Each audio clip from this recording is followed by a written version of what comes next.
Hello everybody and welcome to another video here at Playing Board Games. I'm Justin and today I'm checking out a fan-made Taboo list.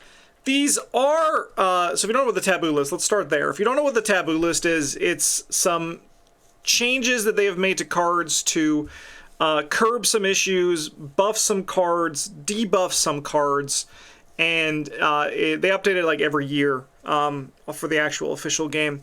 But a lot of people have made their own Taboo lists, which I think is always fun to see how people view what cards need to be changed in various ways. And I was sent this by some Arkham gamers back in August 2024, so it's been a long time. But I noticed they updated the workshop file, so then I was like, hey, I should actually do this. I should actually check this out. So we're going to be doing this, going through the cards. I'm not going to try, I mean, I'm knock on wood. I do a lot of talking, but knock on wood, there's a lot of cards in here. As you can see, there's a lot for the classes, right? We actually have a lot of Guardian cards here, and then Investigators and Neutrals. So I'm not going to spend too long on these cards. What I think I'm going to kind of do is just kind of talk about if I think the Taboo change, like any thoughts I have on the Taboo change here. But it's going to probably be pretty quick for the majority of these, I'm going to wager. Ultimately, I do think, I'm going to just preface this video by saying my actual opinion on Taboo is that a lot less cards need to be tabooed than the sentiment I've seen. So that's going to kind of be something that you're going to hear me say a lot in this video, right? Like, for example, I can even just, without even reading the cards, I can point at you. I mean, these ones, probably, I mean, even Hands of Fate, the Gun, the Book of Psalms. These are all cards that I don't think need to be, I mean, Trench Knife probably could do something, that I think need to be tabooed, that don't need to be tabooed, rather. But I think it's still cool to check out and see other people's opinions on stuff like this. So let's dive in and get this going. All right, Steadfast. While you have 4 or more total remaining sanity, it gains icons while you have 8 or more. The difference is Steadfast originally is 5 and 10. That's a big buff. I think Steadfast is fine as it is. It's a card that you want to cut out of your decks. And I think that ultimately having this in the late game isn't necessary to do well. I think I want to be cutting Steadfast no matter what. And I mean, it's really easy to not take damage in the first few scenarios. And I mean, this card also kind of makes it so you don't take the damage. Yeah, I think that's it's a buff for sure. I just don't know if the card really needs it for that. All right, I'm going to flip these face down so we know what we have here. Helping Hand. I believe the change is that it gets a wild icon. Some of these I don't know. We won't know what the changes are. I need to actually see them. Yeah, it looks like the wild icons here. I mean, I feel like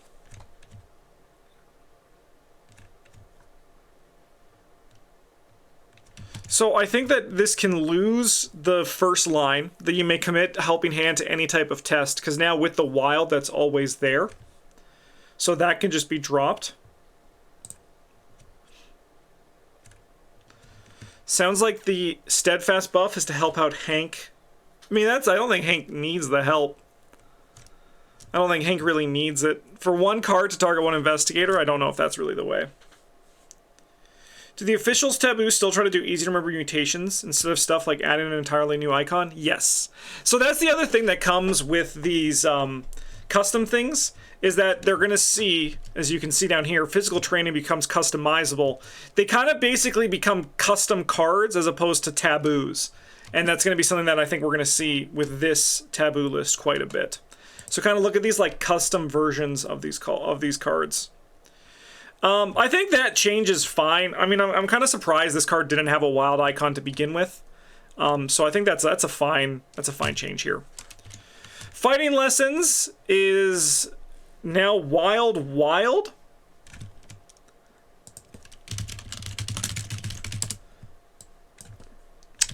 Wild during an attack or evasion attempt. So basically it helps with willpower, right? That's the big change. is that this now is going to help you with brain tests, like if you're fighting with like a Wither or a Sixth Sense. I think, yeah, ultimately, I think fighting less than 0 is fine. Again, I don't think we really need to, like, buff the skills that are going to leave your deck in the long run. But I think overall, not too necessary of a taboo, but at least it's simple. But I think that fighting less than 0 is fine. Intrepid adds an extra brain. I think that is, personally, I think that's a great taboo. It's kind of crazy that regular Intrepid is just 1 brain. I think Intrepid having 2 brains and just basically being a guts, and you're replacing the card draw with stat boost, I think is really, really good. I think that's a good taboo, and I wouldn't be surprised. I mean, like, they don't do that, like as Chub Frog was saying, they don't really do that in the official game. But this giving guts, that's a very good taboo. Eat lead. 1 cost. Mutated. Play when you activate the fight ability on a firearm asset. Spend 1 additional ammo token from that asset. When you reveal chaos tokens to attack, reveal another additional chaos token. Choose one of the to ignore, and then one to resolve and ignore the other. If a chaos token with a non-negative modifier was revealed, deals +1 damage. There's a level 2 version of Eat Lead, huh? Okay. So it adds... If a token with a non-negative modifier was revealed. Do they boost the upgraded version? They do.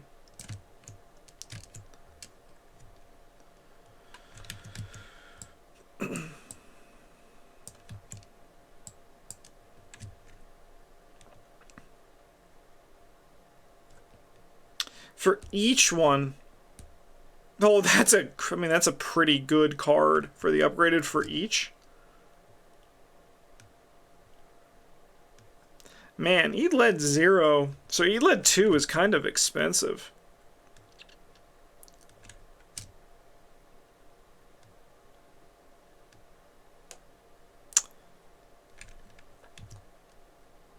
I think Eat Lead, I like this change. I think this is a nice change. I didn't realize how completely unplayable this card is in current Arkham. Yeah, I agree. I think this one being +2 for each. Like, I think it should be for each +1. I think that'd be probably better. But I think the level 0 version, I agree, Dice Gods. I think that this is a nice change on the level 0 version. I think this one is probably a little bit pushed. Alright, Bolus. The Nickel Bolus. Evade. Attempt to evade an enemy at your location using fist instead of foot. If you succeed, and the attached enemy is non-elite, attach Bolus to it. Attached enemy gets -1 evade value. After attached enemy moves, evade it. It became 2 fist icons. Instead of fist foot, is that the only change?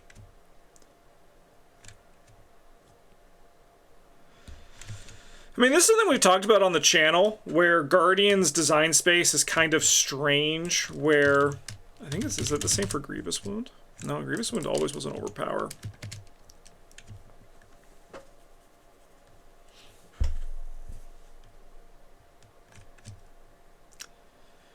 Yeah, I mean, I think that's ultimately unnecessary too. I think, like, for small things like this, it's not too... Oh, evade an enemy at you... Invade an enemy or location. I mean, that's a good change. Yeah, Norris Karloff. Good call. The evade enemy or location does get the flavor of throwing the bolus. I think that's really good. I think the symbol icon doesn't need to be changed, though. But being able to evade any enemy also really hits the, the flavor of the bolus. I think that's a nice change. Yeah, I think that's a good one. Alright, Get Over Here I think is a pretty playable card. Is it just reducing the cost here? Does it become 2 cost? And 1 cost instead of 2? Engage fight, choose an enemy or location or connect location, move that enemy. It costs 1 now instead of 2, right? Get over here! There's also the level 2 version as well. that's been tabooed. I think 2's fine for this. It's an expensive card, but you're basically paying for like 3 actions, right? I think that's a, I think that, like I said, I think get over here 0 is fine.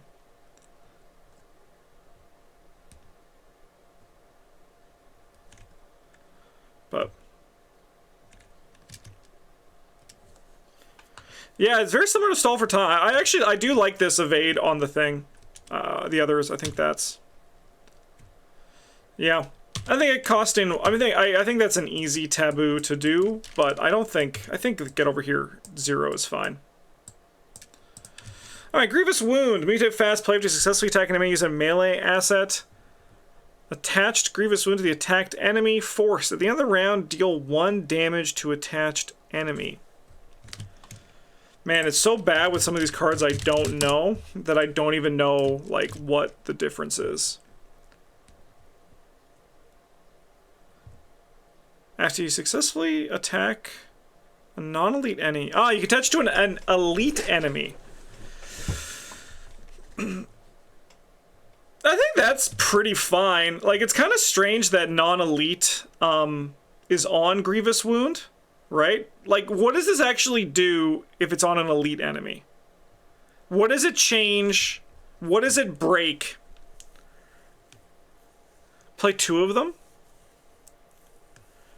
Yeah? But what does that do? Like, what is that, like, what, like, why is that bad, right? Is that actually bad?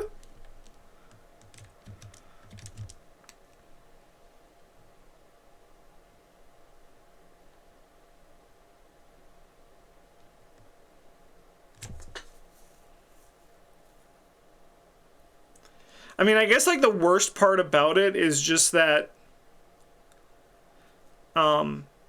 because, I mean, if they're like this, they're basically just a vicious blow, and then every turn you're not attacking, you're basically getting 2 vicious blows, which is really good, obviously.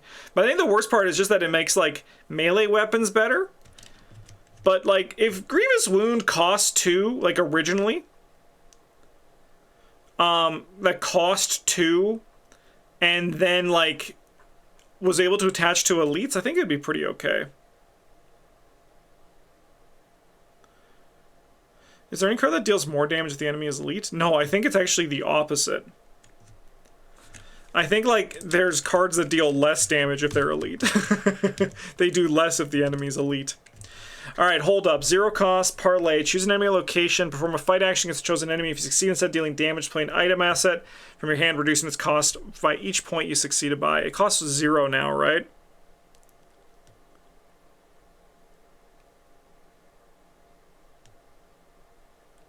I think it's much easier to say cards being non-elite. I agree. No, I agree. I just think that, like, for effects like this, I think it probably could have been fine. Like, maybe if they made it experienced too. Like, I just, it sucks looking at a card that's like no one wants to play, and I'd rather it just get, like, pushed up, you know? That's my opinion anyway. But I agree. I think anything that requires movement shouldn't say, like, non-elites. But it's definitely easier to be safe, but I think unfortunately it leads to some kind of feel-bads. Alright, this just costs 0 now, right? That's the change?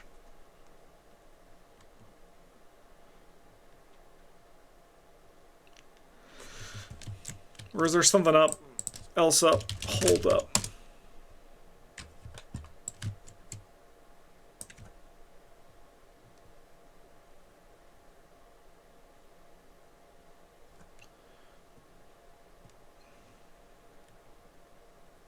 Yeah, it looks like it's just the cost.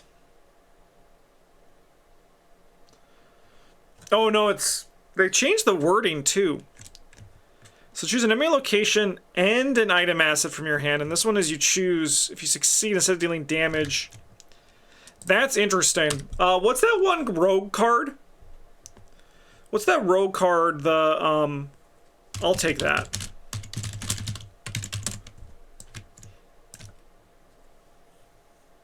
Yeah, so it's more in line with I'll take that. I'll take that's wording, which I think is better.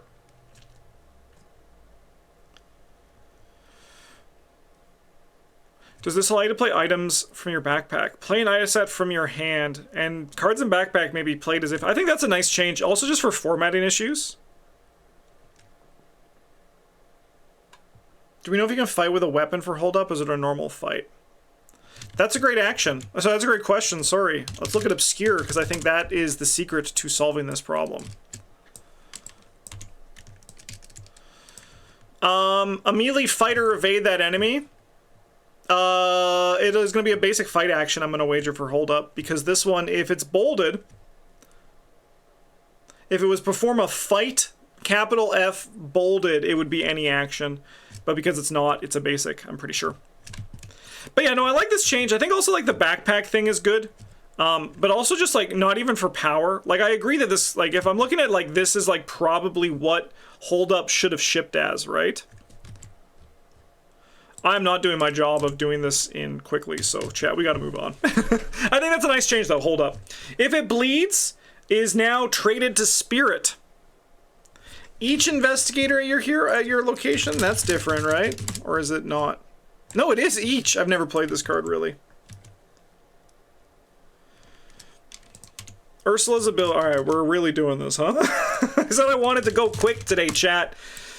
Alright, and we're asking questions that don't even matter. Okay, Ursula. Obscure.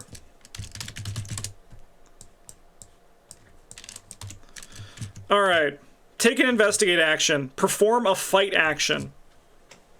What's the difference between take and perform? Chat will never let me go quick. Yeah, no, chat loves to get... Like, if we were walking through the jungle, chat would get stuck in quicksand every 3 steps, and I'd have to drag them out.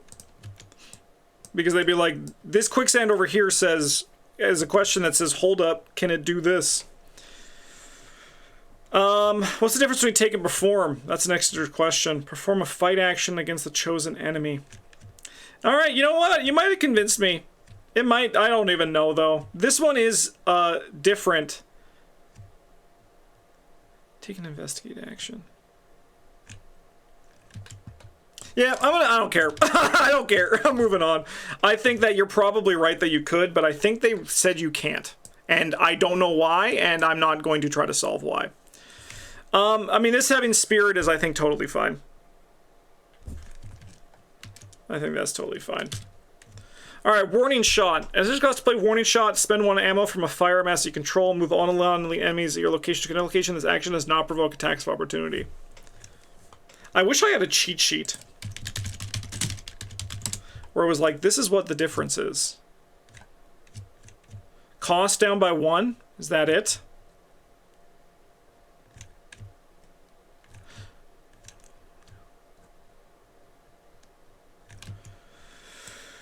I mean, these are some Hearthstone level buffs and like nerfs, right? Where it's like reduce the cost by 1. I think those are fine. Again, it's not really what I look for in the taboo list, but that's okay. Yeah, I'm not huge into cost changes either. Like it's I mean, there's nothing wrong with it, but it's a little Hearthstone. All right, 3 cost event, Hand of Fate, fast. Play when an enemy attacks investigate location. Cancel that attack. Add 3 blessed tokens to the chaos bag, then add blessed tokens to the chaos bag equal to the attacking enemy's total combined damage or horror values. Now that's an interesting change. So the other one doesn't have that. It just has the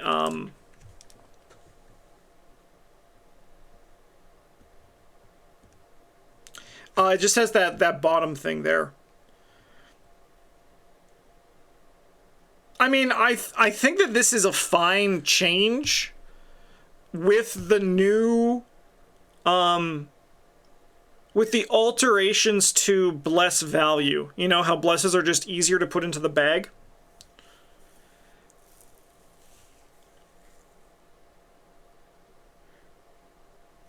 I think what I would do, I like this change. I like this change. What I would do is I would add 2 blessed tokens instead of 3. Because then you're paying for a keep faith, a dodge, and extra, right? So you get the keep faith, kind of. I mean, I guess maybe 3 is fine.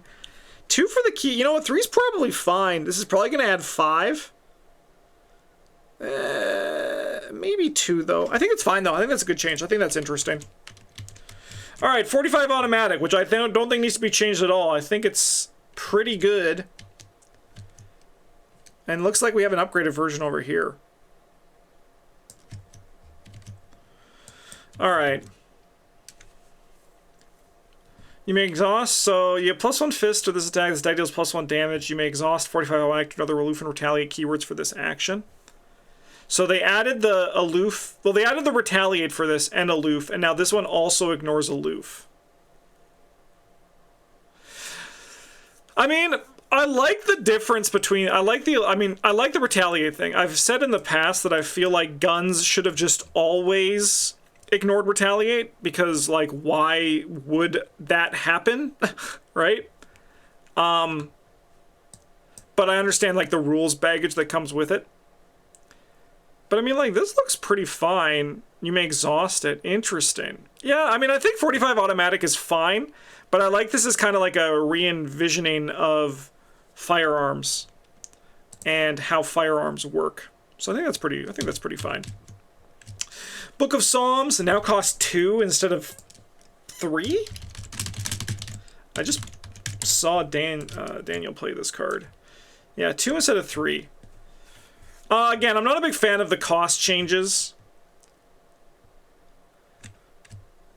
I think like I would add more secrets. 45 automatic cost down by 1 for the upgrade. Yeah, that's pretty alright. I wish they did that more for how they did upgrades as well.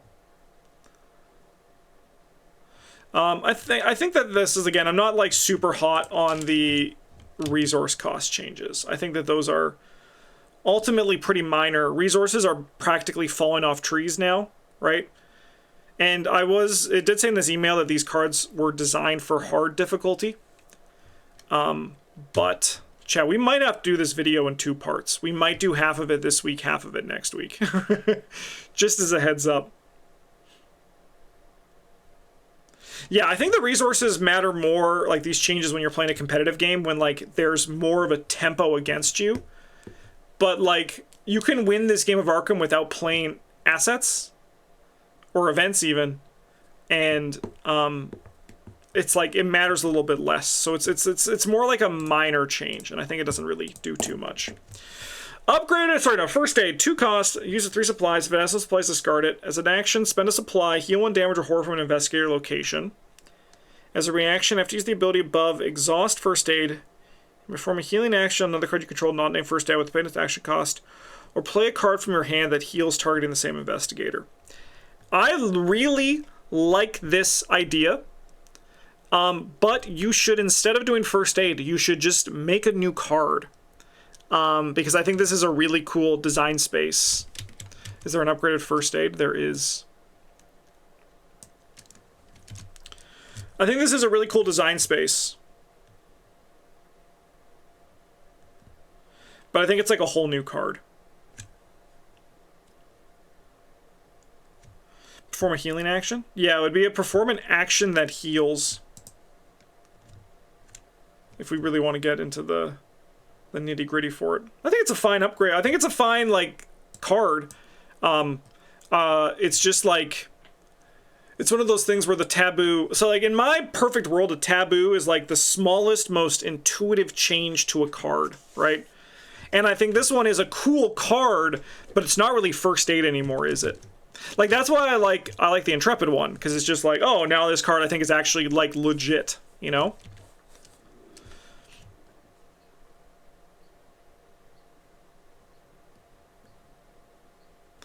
Guess I'll swing my Runic Axe. That's healing, right? Yeah, if you choose the thing that... You have to choose the mode that lets you heal. But, yeah, probably. Alright, Relentless. 0 cost, mutated.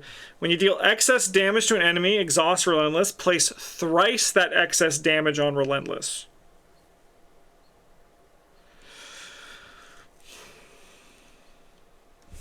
Relentless is such a fricked up card, isn't it?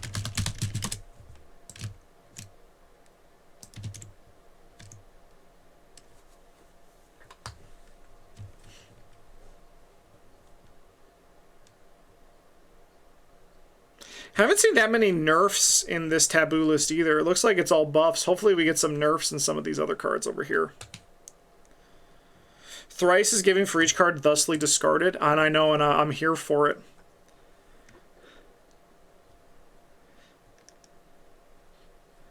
It's interesting they went for thrice instead of twice, but I guess it's because it gets rid of. Thrice, I mean, thrice is a great word. Pretty alright band, too, from what I've heard from them.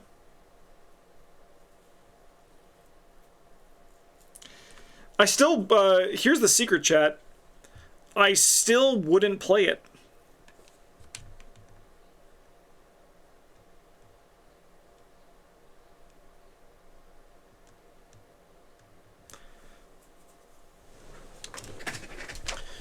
What do I think I would make Relentless better? I would do, I would change it so as a reaction when you deal excess damage to an enemy, exhaust Relentless, place that excess damage on Relentless, and then Lightning Bolt, exhaust Relentless, remove up to 3 damage from Relentless, gain that many resources. I think it would be something like that. Maybe 2 if they want to, like, curb it a little bit. But I feel like this thing was kind of... What if it was just fat to put down? No. No. I think the problem is just the card's not good. I think it's a fine change, but I still think I wouldn't play it. Alright, Venturer. 2 cost! That's crazy.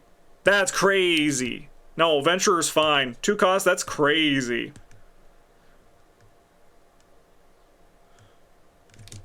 Two cost? That's wild. No, I think Venturer's pretty fine where he is. Soaks less now? Interesting. Okay, okay, let's go back. I missed that. Like I said, I'm very bad at finding the differences. No, I think this is only more and more icon too.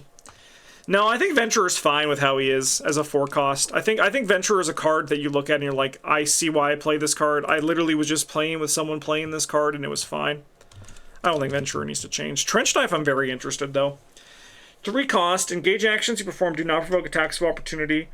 So you have +1 fight during skill tests against enemies engaged with you as a reaction. After you engage an enemy during your turn, exhaust Trench Knife fight. Interesting! Does Trench Knife really cost 3? It costs 1. Why does this cost 3?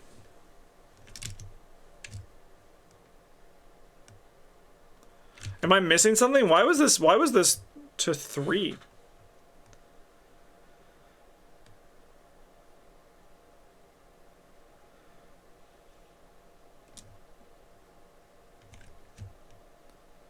Because it's just a passive. It's the passive effect on it.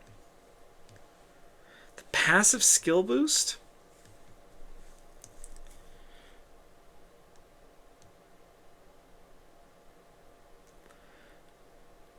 The extra fight actions?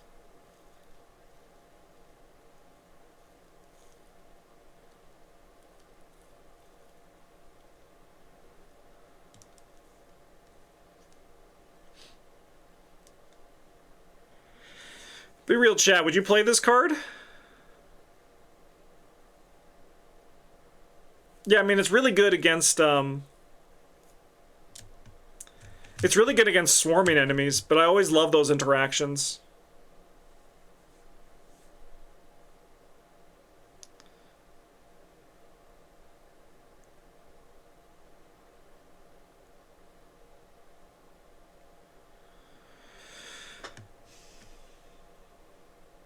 Does the bold fight and obscure anything you want to fight? No, you're going to be fighting. You fight with the Trench Knife. It's a thing on the Trench Knife.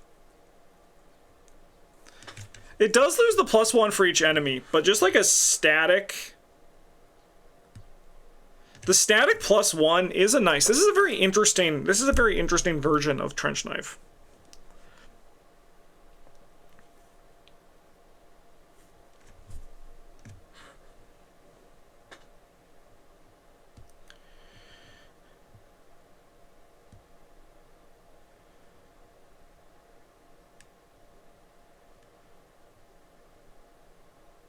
But I agree, Joey Max Robinson, this is a custom card.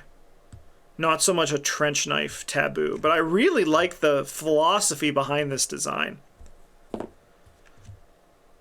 With Riot Whistle, it's a nice combo. It's true. I think it's very interesting. I don't, like I said, I think it's too different than what Trench Knife is, but it is a very cool custom card idea. How's it going, Freeman? The nice thing, too, is if you make a custom card, you can drop the mutated, and then you get, like, a really sick-ass, a really much nicer-looking text box, too. How's Russ? He's good. He's sleeping on my bed right now. Not this bed. This is not where I sleep. This is our guest bedroom, my office.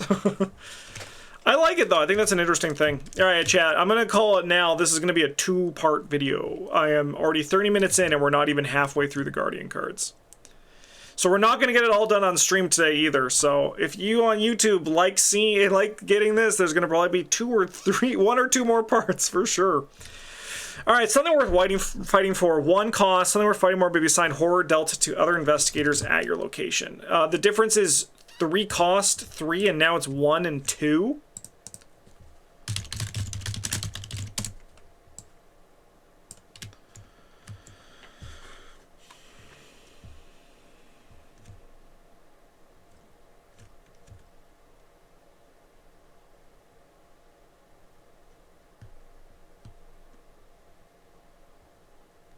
I mean, I think it's entirely... So I'm going to sound like a fucking hypocrite here, okay?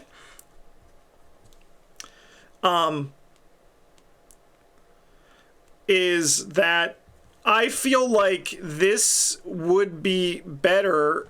I think that's something worth fighting for if it cost 2. I know I was just saying I don't like taboo costs, like taboo changes that are just the cost, but I think that unfortunately something worth fighting for is kind of just like priced out, you know? But I do think that ultimately something worth fighting for is okay.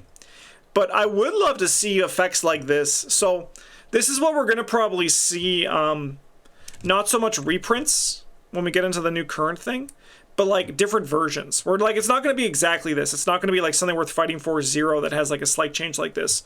But we're going to see like something worth fighting for re-envisioned like this. I agree, it's too expensive, but it's also slotless soak. Yeah, but like, there's so many other better ways to do it, even if it wasn't slot. Like, it's one of those things.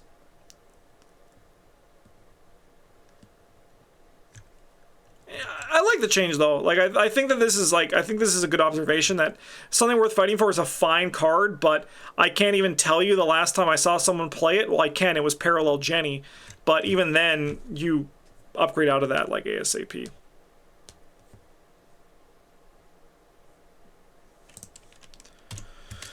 True Grit's also here. I think that's a fine change. Again, I think these are okay. I'm not a big fan. I mean, again, I think these are like custom cards. These ones over here. Yeah, fine changes. All right, physical training become customizable.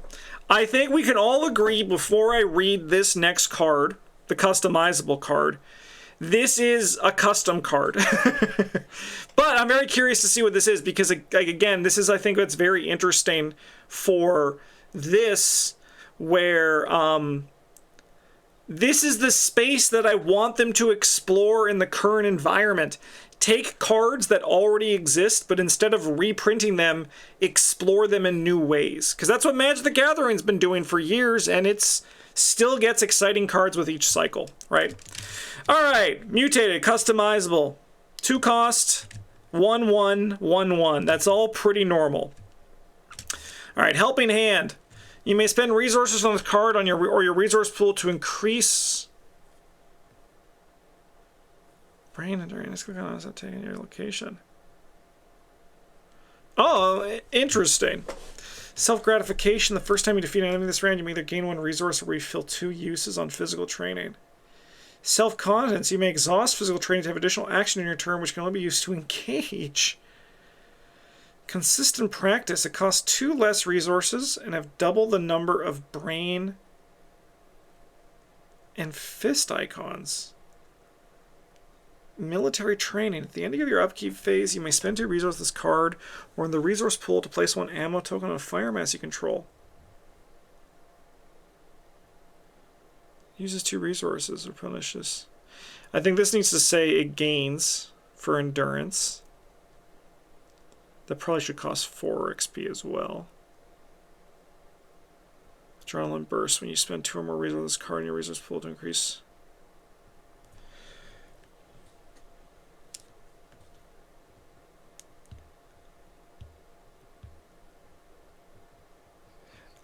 This is kind of neat.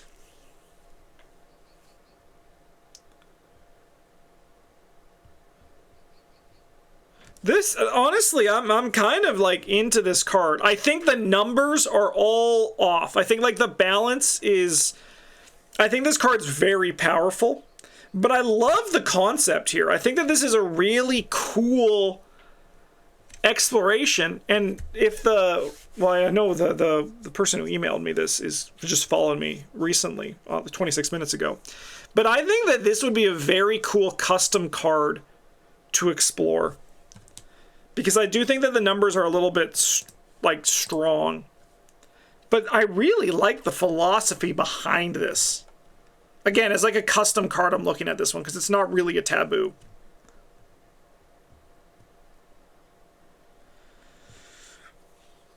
I think that's neat. I think that's very neat. Pink. Keen Eye. Spend 2 resources, you get +2. It costs less now, right? For the level 0? Or is, I don't even know.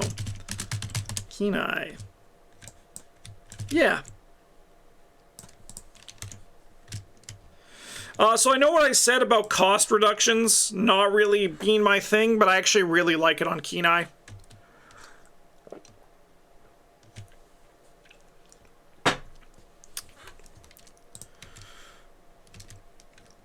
Because I think ultimately, Keen Eye is just kind of a waste of space at level 0. I'm a hypocrite on this one. Me too, brother. Me too. I think that's a nice change. On the trail, 1 cost, 1 experience, mutative fast. Choose an enemy location at any location other than yours. Either move twice towards that enemy or discover 1 clue at any empty location between you and the chosen enemy along the shortest path to reach the enemy. Put a gun to my head, I would not know the difference between this. My brains would be on the fucking wall.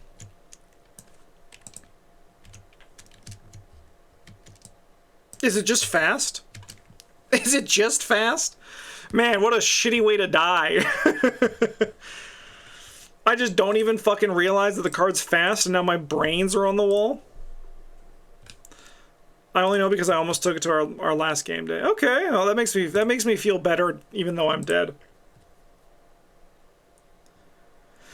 I like this change. Does that mean there's the upgraded version? There is. I think that overall this is a pretty okay.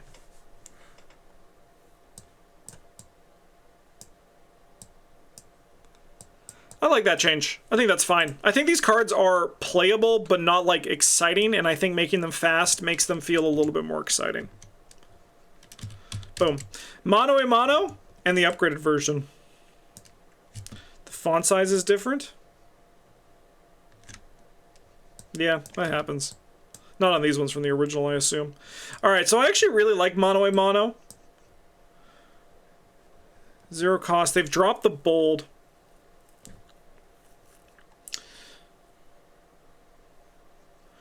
Trail's also lowercase. Yeah, that's also on the Keen Eye. That happens sometimes. So it's no longer bold. Deal 1 damage to enemy engaged with you. This action does not provoke attacks of opportunity. Deal 2 damage to enemy engaged with you. So I think mono a mono is fine. I don't think these are necessary. I think that they kind of defeat the purpose of the card with this change, so not a big fan of that one. I have no, like, beef against it. Like, I don't think it makes the cards too strong, but I think it kind of kills the intention of the card, you know? I wish did not provoke attacks when it was keywords. Yeah, no fucking doubt. I bet they do, too. Alright, Blood Eclipse. It just costs to play it, take 2 damage. For this attack, you may use Brain instead of Fist. You get +2 skill and deal +2 damage. Is this a cost thing?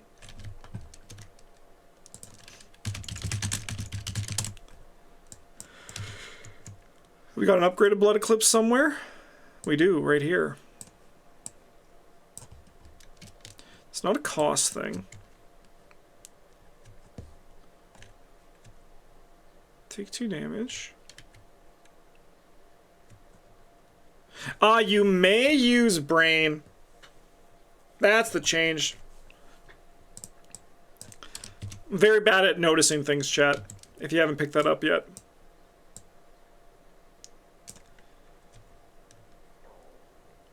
I can read a board state like that. I can know what someone's going to do next. Show me two versions of the same card, and I'll be like, what's different? I think this, that's kind of what I was thinking, Dice Cods. This does seem like a really good change. You may use brain instead of fist.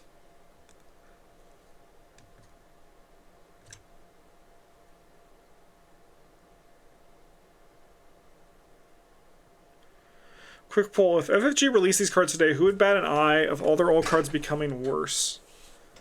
What do you say? What you mean, like these cards? Like, what do you mean? Like if they printed these taboos as official cards? I agree. If this is how they release Blood Eclipse today, this is what it would feel like. I think that's a nice change.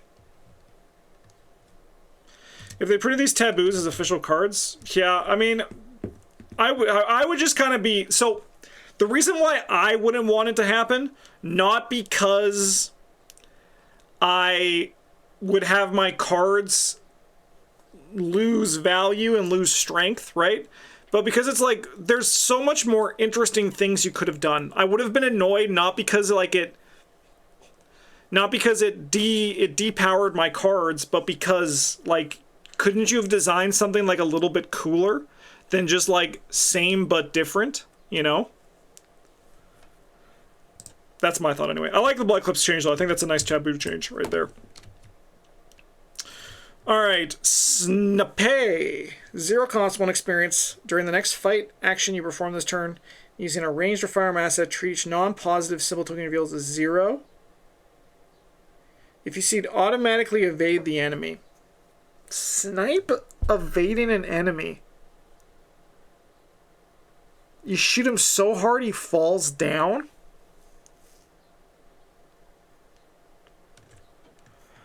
I think we'll Hulk out if Amina gets tabooed. I don't think Amina needs to get tabooed. Amina needs proper Doom support. I think it cancels the autofail now.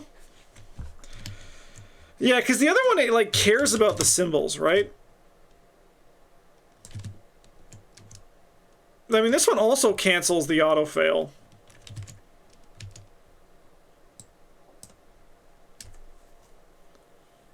Also cancels curse tokens.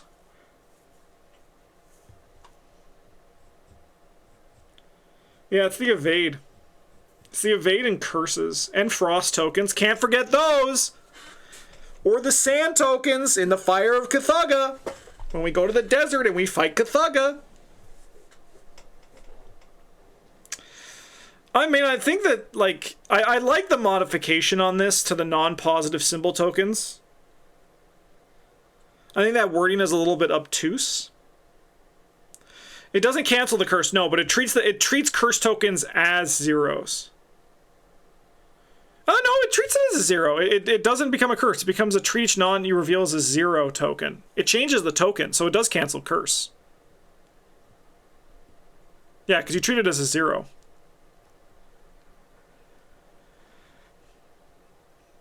So, you know what I would do? I would make this fast. I would make this, like... fast. I think like the evade is fine. I don't really get the flavor of it, but I think it's fine. I think this is an okay change there. I have no beef with that one. Prepared for the worst, 2.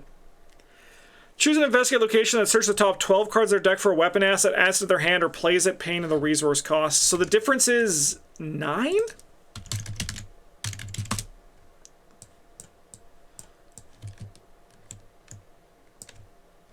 Yeah.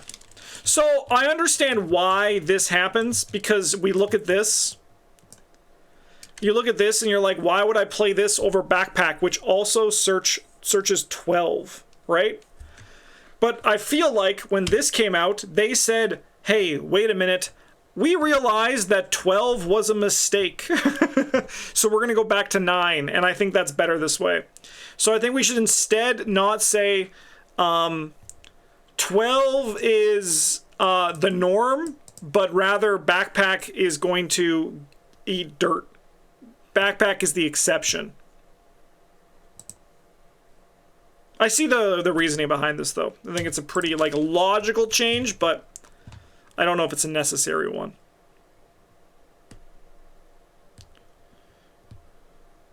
Also in custom, prepare for the worst, lets you replay the event if you whiff.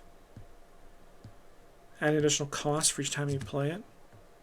Yeah, that's kind of, I mean, like, I like that. And this is what I mean, like, I think that those are how they're going to, how, like, people worried about reprints, I think they should handle it that way instead, where it's like the same card but reimagined.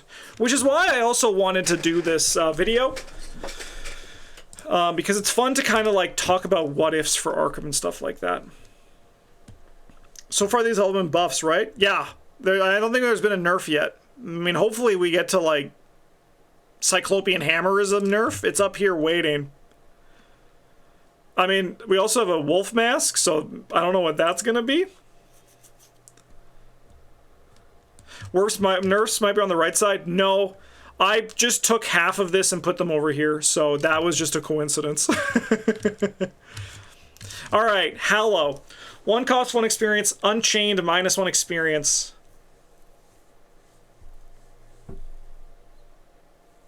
It's mutated and unchained?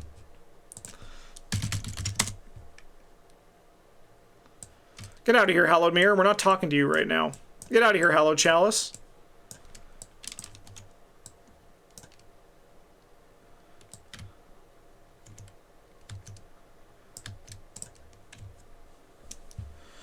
Ah, is the mutated just there? It's also reduced cost. It's cost by Hallow, return a total, remove from doing any current player, remove Hallow from the game. So that's the mutated. They're just keeping that on here. Well, I mean, it has removed from the game in the current version, with, like, the current Taboo list, so I knew that was happening.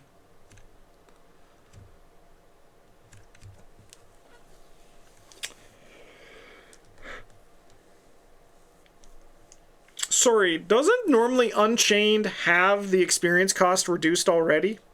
Am I crazy?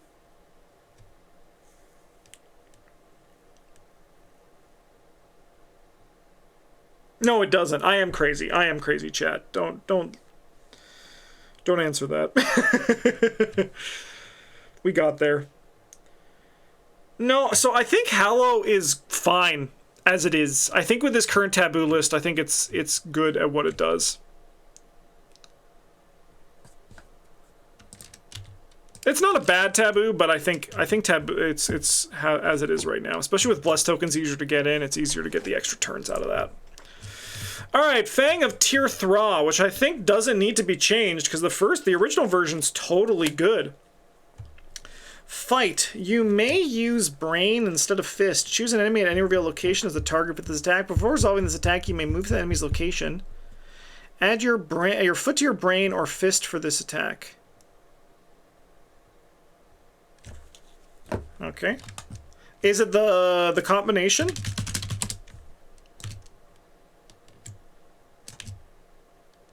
It's also doing the Brain.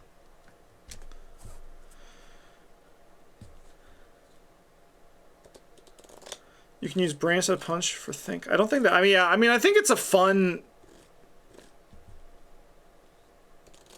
I think it's a fun idea for, like, what the spell is. And honestly, I would not be bothered if this was how the card worked before. But again, this feels like a custom card more than it does a Taboo, you know? I like the change on the icons, though. I think that reads a little bit fun. Well, you're not adding your Brain to your Brain. You're choosing Brain or Fist, and then you're adding your foot to your Brain or your Fist. Yeah, it's very similar to the Blood Eclipse one. Like, I don't have a beef with it, and I actually, like I said, if Fang of Tyr Thra shipped this way, I think that'd be good, too. Alright, Flurry of Blows. 2 cost 5 experience. Play only if you control a melee ass. Just cost to play Flurry of Blows, spend an action. Fight. Choose a melee ass you control and take an immediate fight action with that asset. You may repeat this spec up to 5 times. Ugh. What's the other one? 3?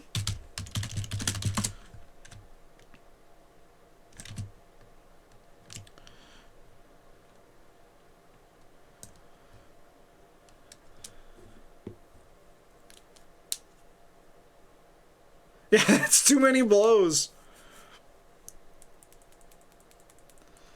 So I'm someone who actually legitimately believes that for a Flurry of Blows is an okay card.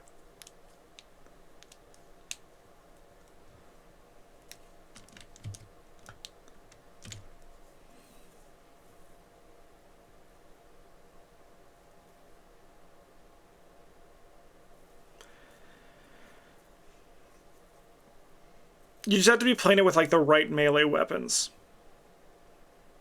It's like the capstone to a combo.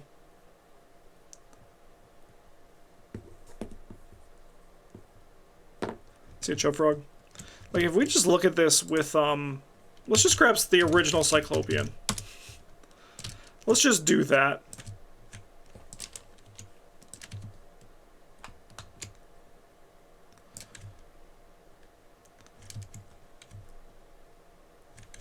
So 3 times. So you get 4 attacks. So you attack the boss. You attack the boss, and let's just say we're going to deal 3 damage for the first one. And then we get 4 attacks with this. So we get 3 more attacks. So that's 9 damage in total. That's pretty good for a card like this. Then we go to this one, and we deal 3 damage. That's 13 damage. Makes sense, 4 more.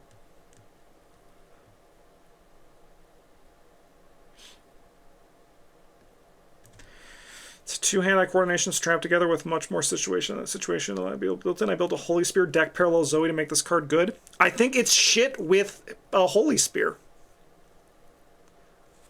I think you just chose the wrong weapon. Because I brought it with butterfly swords, and it was great.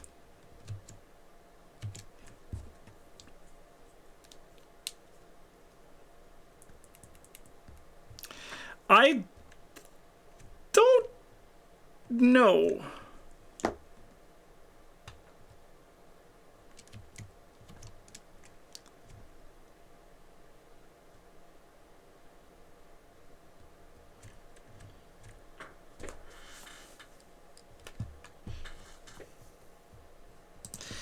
Yeah. I think that, like, again, I think that this card's like a fine capstone. You run it as a one-of in your melee weapon deck to just, like, neutralize the boss.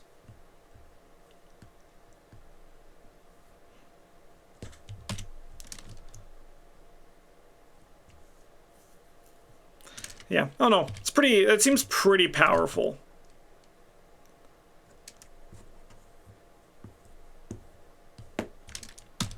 Alright, Monster Slayer. I actually also just played this card.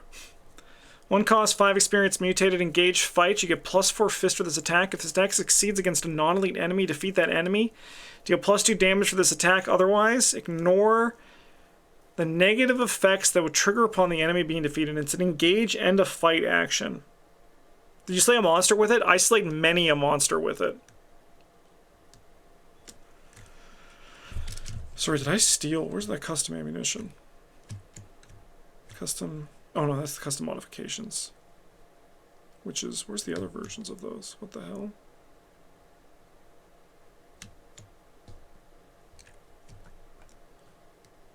Ignore Vengeance?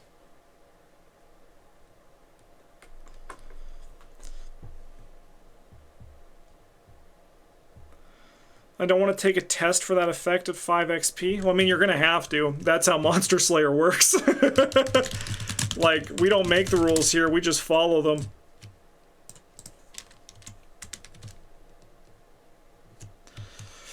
So the big one is just, I mean, I like the fist attack. I feel like this one probably should have had a fist boost from the get-go, you know?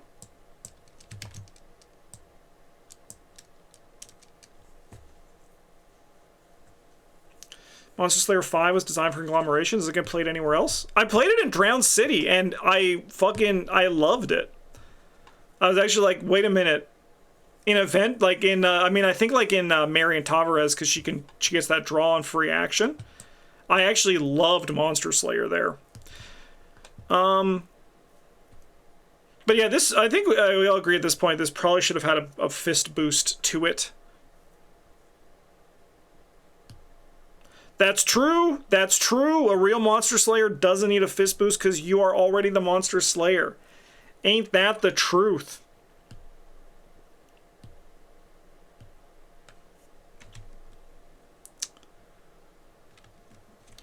I mean, they've obviously cooked a lot with the design on this card, right? On the design of this Taboo.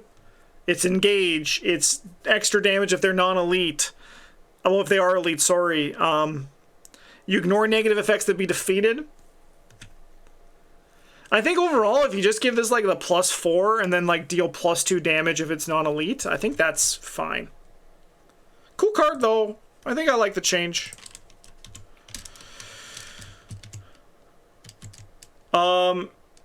Has this been nerfed? Is this our first nerf? It's 5 experience now?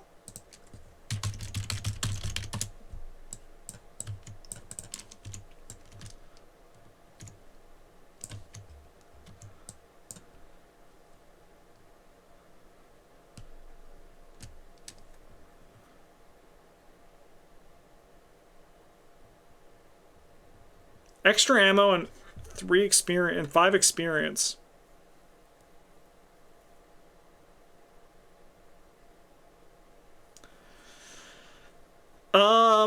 That's strange, right? This is strange that this is our first like nerf.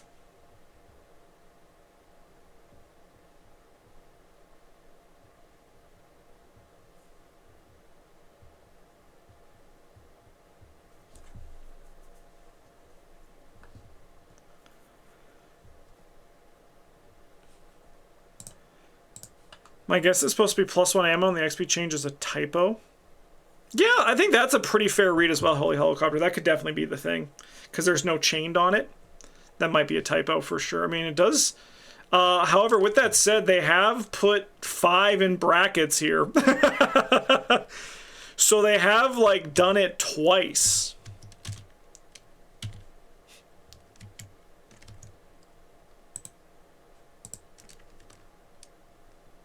Is it just a further upgrade? I don't know. That'd be a whole new card. Well, then it wouldn't be mutated, right?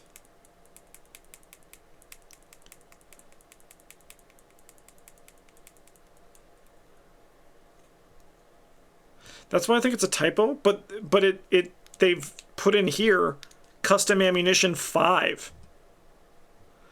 They've typed 5 in the name of the card. I mean, maybe it has metadata. Let's see. Let's see if it has metadata, because that'll help answer this question. It does have metadata, so that could have just transferred in from a typo. So, typo theory back on the docket. Because that would be very strange for that to be our first nerf. I don't think it needs to change, though. Alright, I'm very curious about Wolf Mask, because I think the card is not needing any change, and I actually think the masks at this point now, I've kind of just settled on them actually being not good. 2 cost chained, +1 experience, mutated, limit 1 mask per investigator uses to offering, replenish one of these offerings. Chained, and they also change the cost.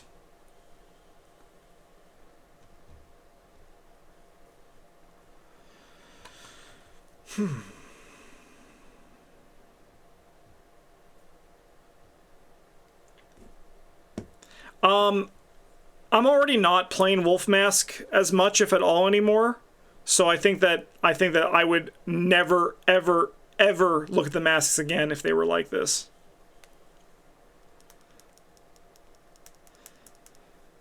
Even on higher difficulties, I think. Even on higher difficulties.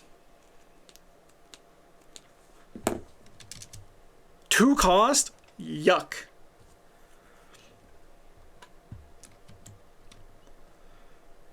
I really only use the masks for event tests like Breach the Door and Dodge 2. Yeah, but like... Don't. Don't. I think that I mean, that's my opinion for the masks of how they've settled. I'm not going to say that my opinion is law or anything like that, but that's just the vibe I feel from these. What if they changed all the masks the same way?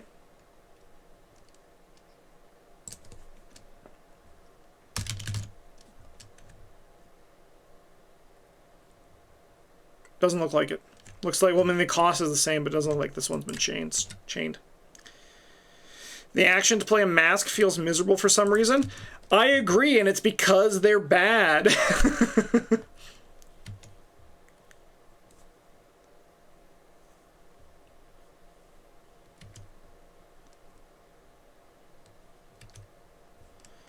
I mean, it's not buffed.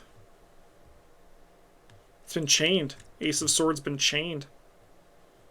The great Crypt Chill fodder? What do you mean? What do you mean you're playing this game with the intention of having Crypt Chill fodder?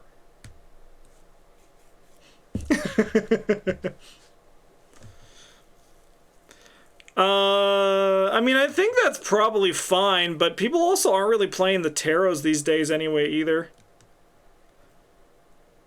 But I also understand, one thing you got to keep in mind, especially also with Wolfmask here with this, is that this is like a taboo list group made for like a group of players, right? So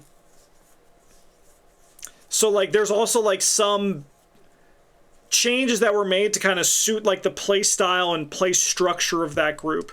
So maybe like they were always taking Ace of Swords and they were like, you know what, this feels a little bit too strong at 1 XP, we want to bump it into that. I'm coming with just like a general broad perspective of Arkham and all the Arkham I've played and seen played. So there is that. You always have to keep that in mind when we're doing these. Kerosene. 3 cost, 1 experience. Mutated uses 3 supplies. If kerosene has no supplies, discard it. As a reaction after a monster enemy is defeated at your location this round, exhaust kerosene and heal. Spend 1 supply. Heal up to 2 horror from among investigators and ally assets at your location. What has changed? Yeah, because like maybe for the group, it like these all makes total sense. But when you share it with me, heals allies now. That's a nice change. Nope. It also heals allies. But when you send it to me to showcase, and I really appreciate it being sent to me to showcase, I'm going to come in with a more all Arkham perspective. Yeah, gotta be the... It is just monster. It's a reaction and monster now.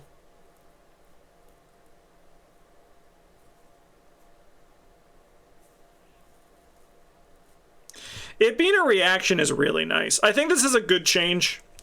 I think also I like it being monster because what psychopaths get excited about burning a cultist alive? Justin lost so many gun to his head scenarios today. In all fairness to kerosene, I did not try.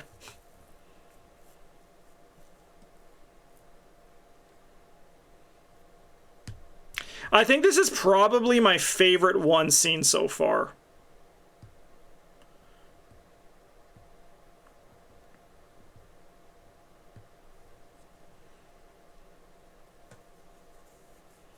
I would love to burn a cultist. Remind me that if I ever have to be in a real-life trolley problem situation, to not bring you into it.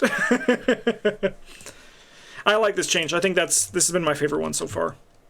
Because, like, yes, this could be its like own individual card, but I think this does a really good job of being kerosene and like showcasing kerosene and boosting kerosene.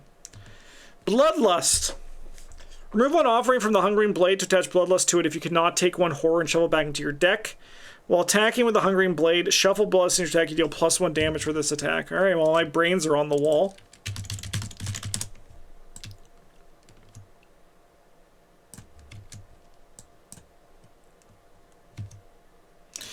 One offering instead of 2 for each of them. No, it's 1 horror for the other one.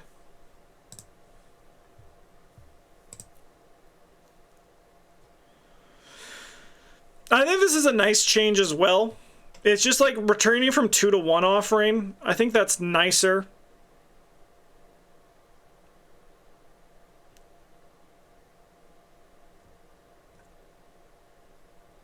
I don't think this is the problem with Hungering Blade. I think the problem with Hungering Blade is that it's a one-of, right?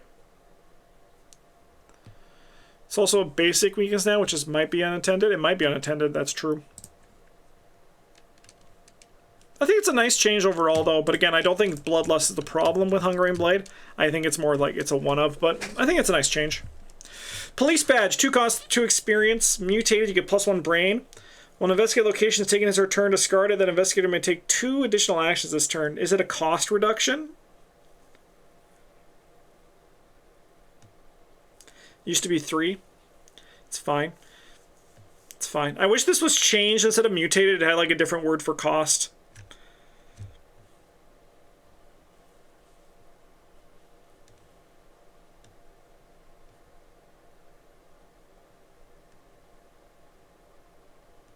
I think that's fine, though. I think that's fine for Police Badge. Protective Gear. When you draw Hazard Treachery, deal 1 damage and 1 horror. This is a cost reduction, isn't it? This is from 4 to 3. I just played Protective Gear. It's the cost reduction for this one, isn't it? Hey, Kodak Games, thank you so much for the raid. Oh, guess whose brains are not on the walls today? I gotta keep on living. Let's go. Wish it was non-weakness hazard. Who has a weakness that's a hazard? That's a great question.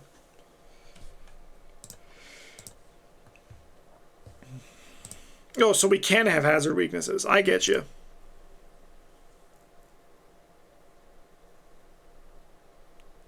I mean, they could have hazard treacheries just like not in these colors, right? A rogue who just gets hit by a piano.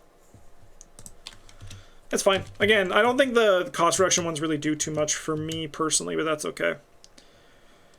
All right, 45 Thompson is very good. What's changed?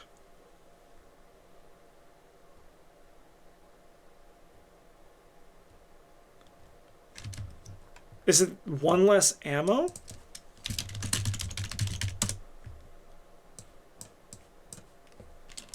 No, it's the cost. It costs 5. That's the thing that was going wrong. My brains are on the wall. I don't think this needs to be tabooed. I think that this is legitimately one of the strongest two-handed firearms in the game. It seems wild to me to taboo this one.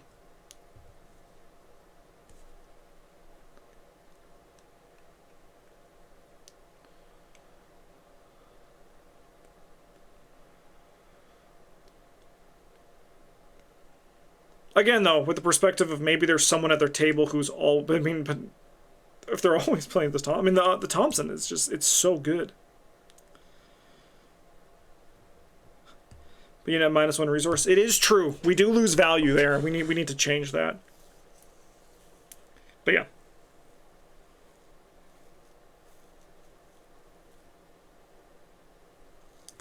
I noticed that many people dislike cards that have a value loss, but that's kind of like the whole point of games, right?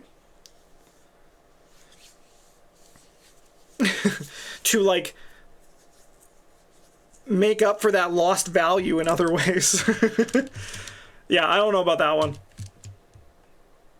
Okay, I need to grab, because the customizable changed, but I need to grab, like, the original ones for these.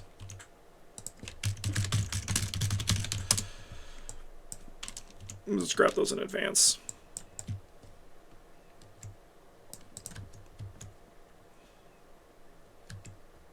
Myself been deemed too weak to consider playing with. After, I've said this before, but after the bank job and the masks, I've started to have less... I've started to listen to general sentiment less when people have talk about cards without playing with those cards. So, I think people are very reactionary for that kind of thing, for sure. Alright, Blessing of Isis. 2 cost, 2 experience. Mutated. When a second blessed token is revealed during a skill test, a single skill test, your location exhausted. Cancel that token, trees over a blessed token. Is this a cost thing again? Are we looking at cost here? I'm just going to search Isis.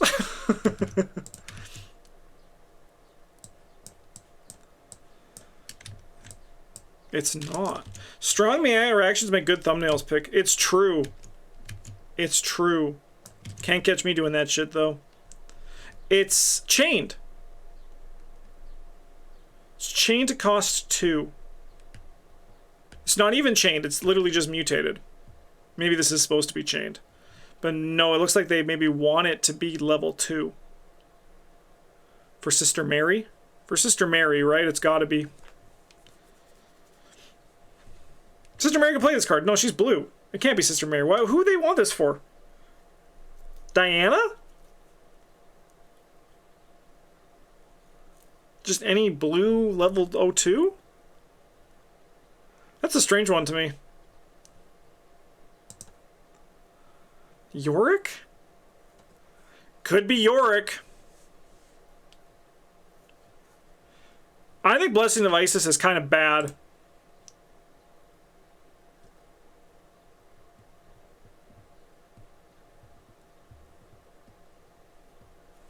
It's, I don't know. I don't necessarily think that that's the way. It was okay on the run with Daniel? Yes. But I don't want to spend 3 experience on okay is what it comes down to, right? Like, it did things, but it's very unreliable. Okay. Whoa, they've done a lot here. So Enchanted, it take up an arcane slot instead of a body slot, so it doesn't have the relic there for some reason.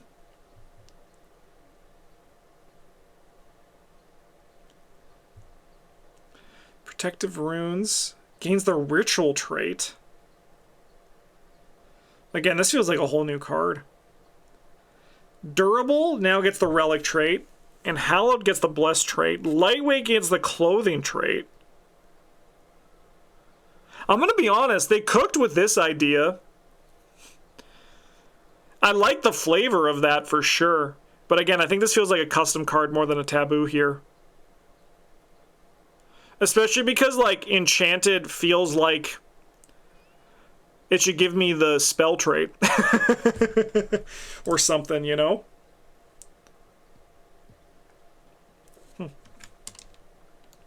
Does the clothing trait do anything? I think Hunter's Armor starts as armor, so nothing too noticeable yet. Because there's the hidden pocket, but that's like for clothing or armor, which I'm pretty sure Hunter's Armor already starts as armor, because it'd be really strange if it didn't, because it has armor in the name, you know?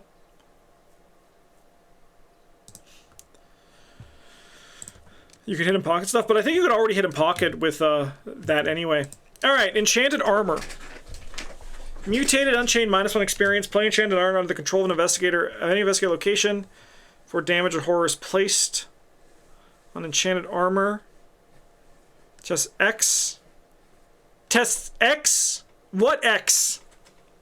What X? Game crashed. Null value.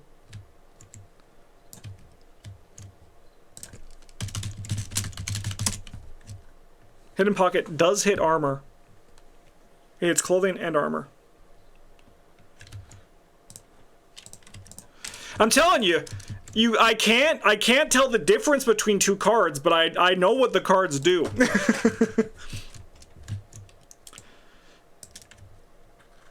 All right, let's assume this is still a brain test.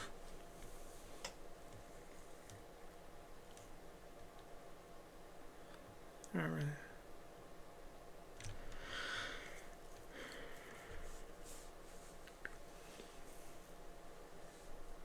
Any investigated location for damage and or horror is placed before it's placed on instead of after.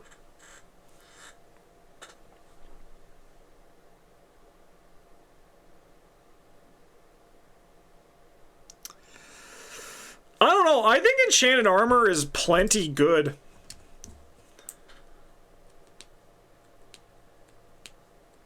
I think Enchanted Armor is plenty good in the decks that can take advantage of it. Like, I understand this might make it generally more playable, but I think it has a pretty good spot in the card pool already, right?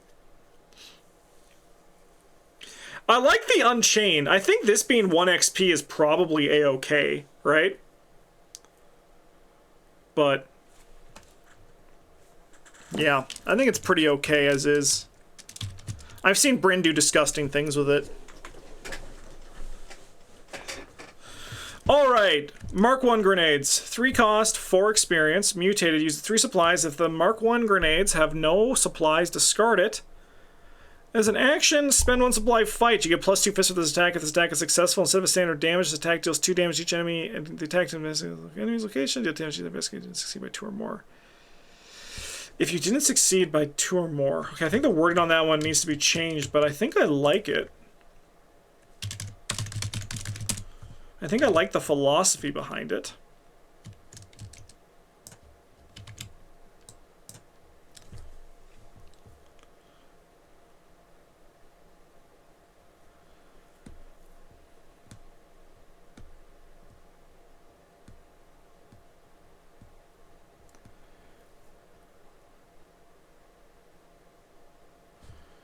Attack deals 2 damage to enemy that attacks enemy's location, and if you did not succeed by 2 or more, 2 damage to each other investigator. At your location. I don't know, I think Mark 1 grenades is totally fine as is. But I like the intention behind this one. But I think this is one that would need to like be like a work from the ground up type thing. Because the text box is getting a little bit squinty. But that's just my own personal preference. Quick Draw Holster. 4 cost, 4 experience, mutated. You have 1 extra hand slot, which can be used to hold a firearm asset, only taking up 1 hand slot. After display, attach a firearm asset, taking up only 1 slot from your hand to Quick Draw Holster. Lightning Bolt, choose a firearm asset, take up only 1 hand slot in play, and attach a Quick Draw Holster or switch with the attached asset. As Lightning Bolt exhausted, perform a fight action. So the play for free is the new change. That's the big thing.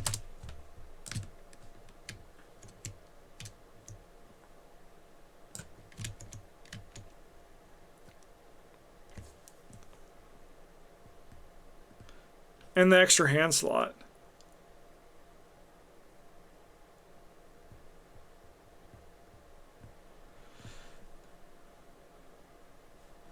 So it gives you the extra hand slot, which is the problem that a lot of people have with Quick Draw Holster, right? There's that weird, it doesn't actually, like it's a holster that uses your hand slot.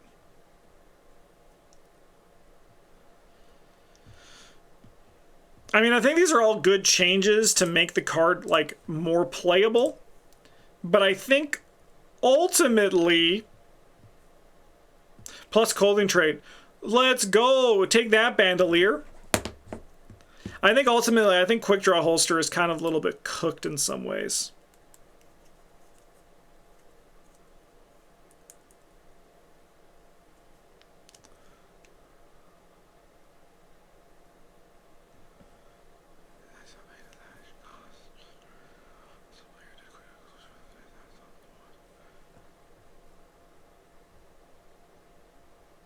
You can also attach multiple things to this.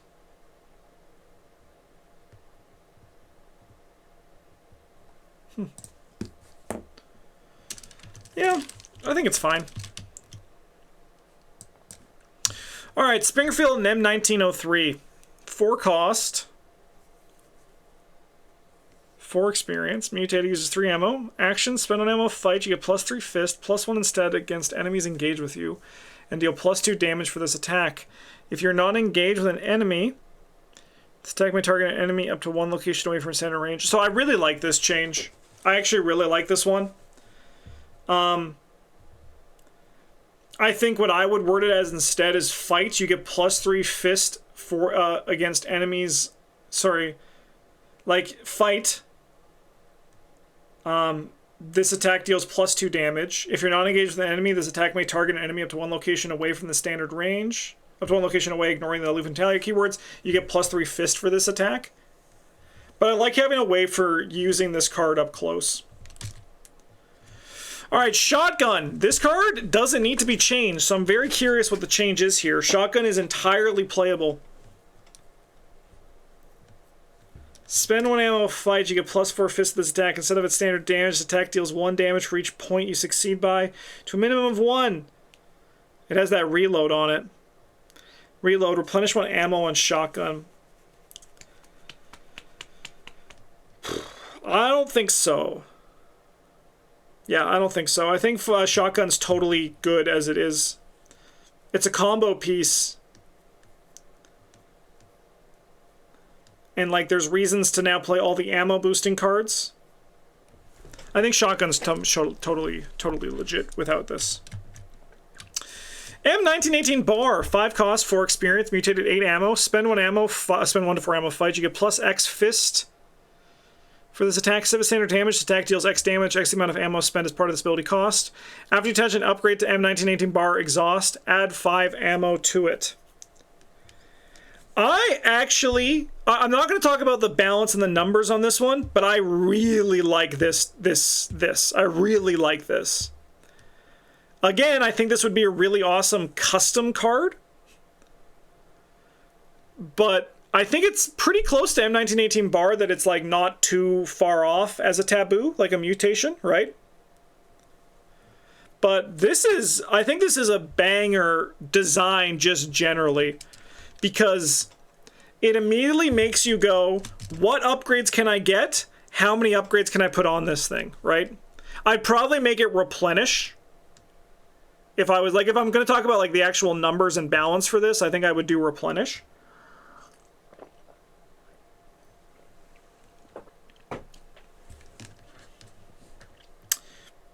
Cool card though. I really like the design on that. I think the original's 1 to 5 as well. I think the original's 1 to 5. Let's check it though. Let's see if my brains are on the wall. Well, actually, let's see if your brains are on the wall. 1 to 5. Well, I gotta live. I lived, bitch. I like this a lot.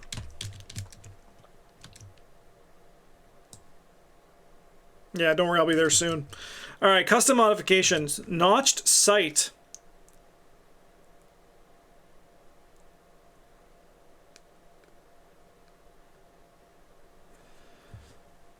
+2. Counterbalance. Card. Leather grip. Only costs 2 now. I mean, I think that's a fine change. I do think that's actually pretty nice, because I think it makes leather grip better. But the only thing is that now is there are only 14 boxes. 1, 2, 5, 7, 10, 14. Which, I mean, is not a bad thing, but I think that's fine. Alright, Eye of Elusia, 3 cost, 4 experience, mutated parlay, choose an enemy location until the end of the round, reduce the difficulty by 1 for each test investigators perform while fighting, invading, or parlaying. Oh, -1 instead of +1? I really like that. I really like that.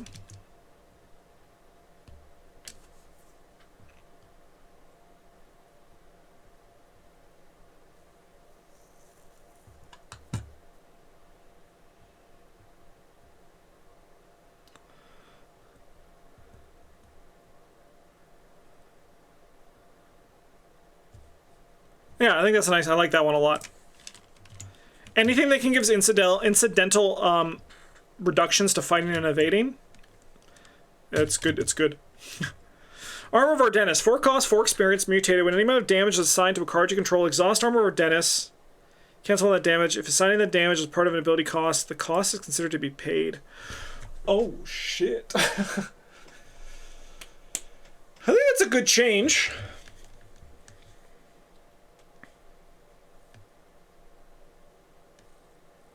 Infinite B-Cop 2? Oh, yeah, good call. Good call. Yeah, that's probably not good. Probably not a good change with that.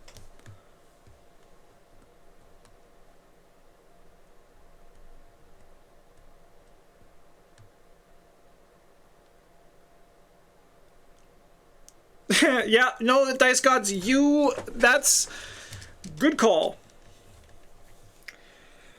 If it was the same thing, but if assigning that damage was part of, like, a cost of an event, that cost is considered to be paid, I think that would be fine, right? Because then you could play Blood Eclipse. But I think obviously using it with allies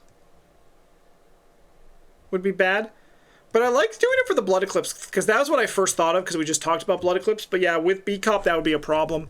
But if it was limited to just events, I think that actually would be really cool. I think that would actually be pretty sick. Agency backup now costs 5?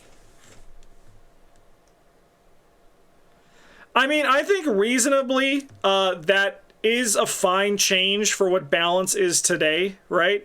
But there's something about seeing that 7, like how it gives Astute the heebie-jeebies. But I understand. I think that's a pretty fair place to go with this, but I think it's fine at 7 as well. It's a big dream payoff card. But I like it when Astute gets to see numbers that make him scared. So I'd keep it at 7. Evanescent Ascension. Mutated Bonded. If it has no wishes set aside, when investigate location would fail skill test, spend one wish and exhaust it. Treat the chaos token revealed for this test. Oh, I mean that's much better, right?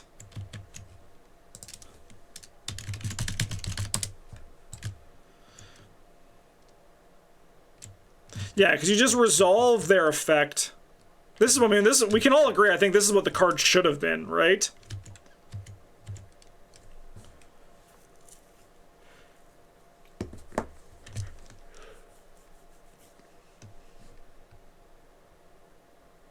I mean, you kind of have to do for multiple tokens, right? Like, I understand that's probably why it worked this way, because they couldn't find a way to word it. Like, how does this work when you reveal multiple tokens at once? But I think that overall, this is a nice change. And this is what, like, the card probably should have been.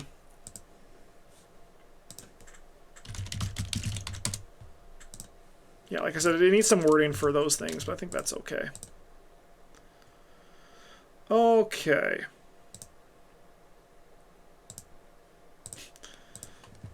No, that's what we wish the card did. Alright, I'm a big believer in butterfly swords. So I'm very curious what this changes, because butterfly swords is already really good. Action, fight. Yep, its cost was increased, I think. I think it went from 2 to 3. You get +2 fists for this attack. If it is exhausted, you may ready it by engaging an enemy location or attacking a massive enemy. What? What? This is a new card, by the way. Yeah, you get +2 fists for the attack. If it's exhausted, you may ready it by engaging an enemy or location.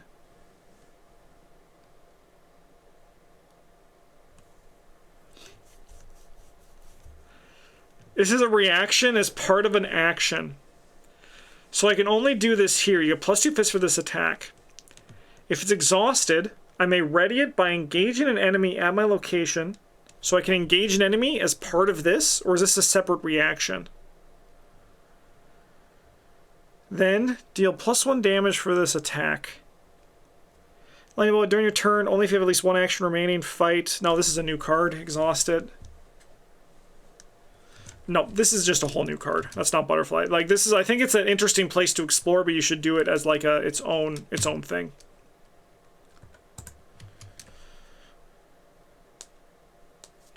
Alright, Cyclopean Hammer. 5 cost, 5 experience, notably only in the Guardian class. Mutated. Upgrade cards cannot be attached to it. Fight. I mean, I feel like this card should be Mystic only, but that's me. Fight, add your brain value. I like the upgrade cards cannot be attached to it. I actually would enjoy that being a thing that's more common, especially on melee weapons. Fight, add your brain value to skill value with this attack. You deal +1 damage to the attack. If you succeed and the enemy is not elite, you may move it 1 location away from you. So the change is the upgrade and then lost Mystic, right?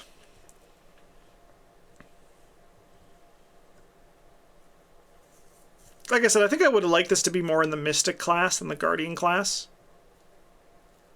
Like, I know the fight value kind of ends up staying the same. They kind of, like, level out. You can give it an arcane slot. I don't know. I like this upgrade text line. I think that's pretty neat. Alright, Lightning Gun. Alright, this I mean, I can tell you already, I'm gonna like what's cooking here, but I feel like this is also a new card. So what I'm saying is, if you when you made these taboo lists, you should look at some of these and just consider making some custom cards to play with, because I think you're cooking some good stuff here. You also have to do both.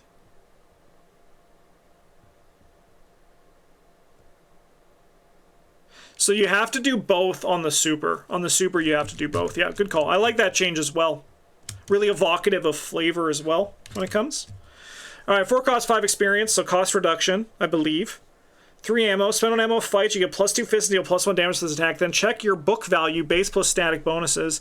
If it is 3+, gain +1 fist and deal 1 extra damage. Also has the science trait. Gain +1 fist and deal +1 damage to this attack. Gains +5+, gain +1 fist attack. You may exhaust it instead of spending an ammo to fight. 7+, when you fight with lightning gun, if you succeed, deal 1 damage to an enemy location twice. For every 2 points above 7, deal 1 more damage to an enemy location. Oh, so it's like chain lightning?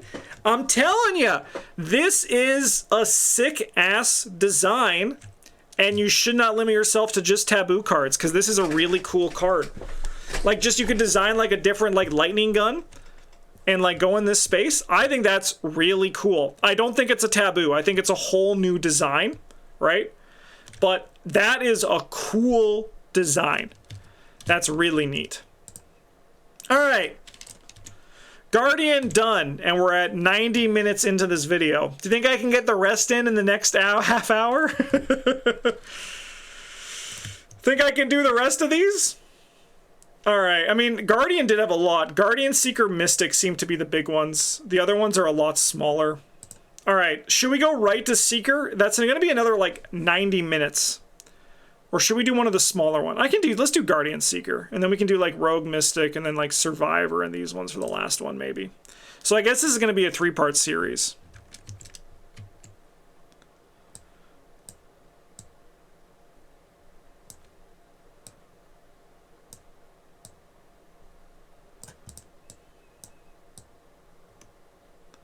We're probably going to know more of these cards offhand as well. All right. Let's drink some water, refresh the brain. 10-hour stream. We're probably not going to do them all today either. Don't want to rain on your parade. But on the plus side, this does let me say part 1 on this. Yay!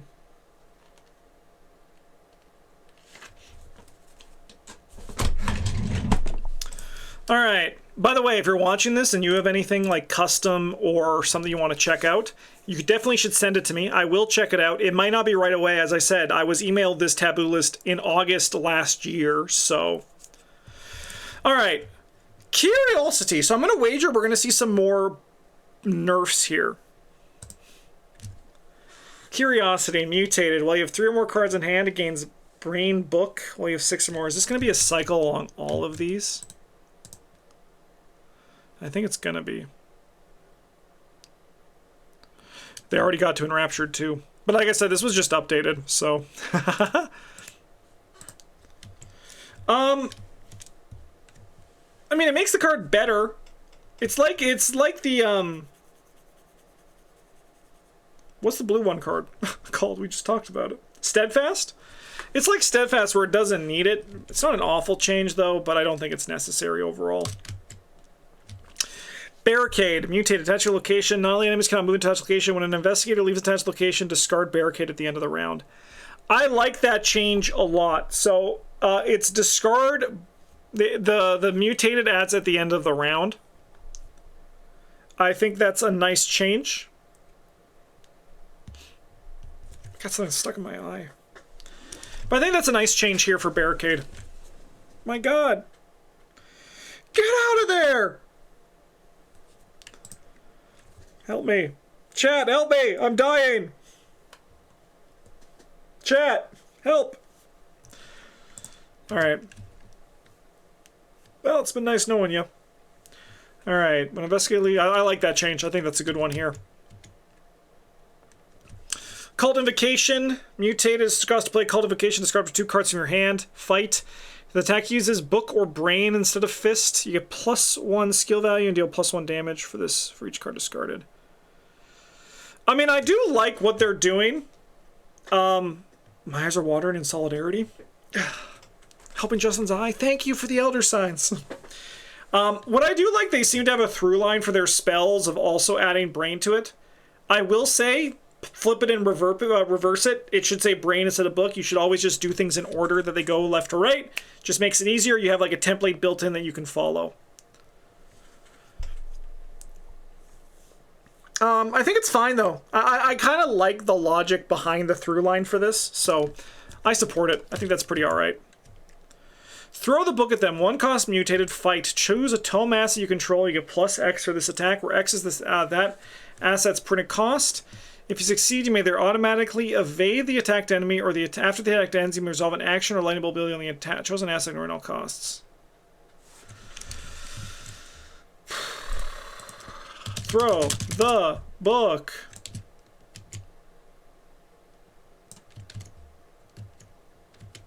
Choose a 2-mass as you control +X fist for this attack, or X assets printed cost.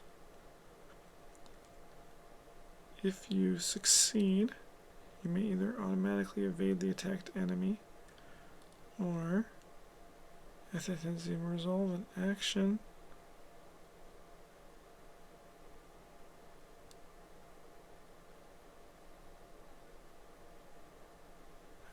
Cost.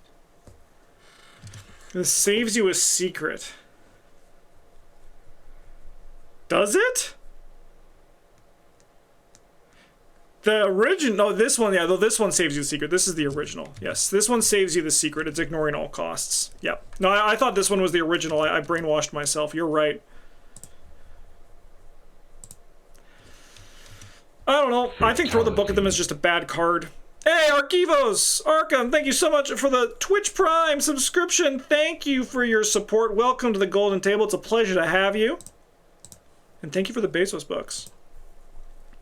No, I feel like it's supposed to say fist. It's supposed to say fist. They just, there's just a little error there. If you succeed, you may either automatically evade. I mean, I think it's fine.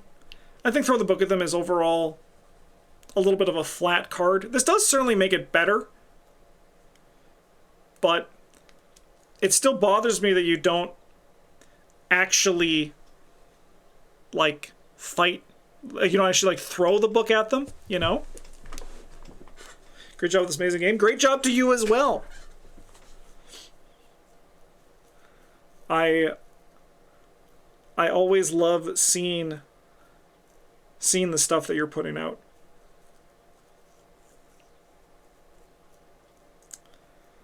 I can't be the only one though that throw the book at them it bothers that it doesn't get like discarded. I feel like it should. All right, seeking answers. 1 cost, investigate. You get +2 book for this investigation. If you succeed instead of discovering a clue your location, discover a clue to connecting location.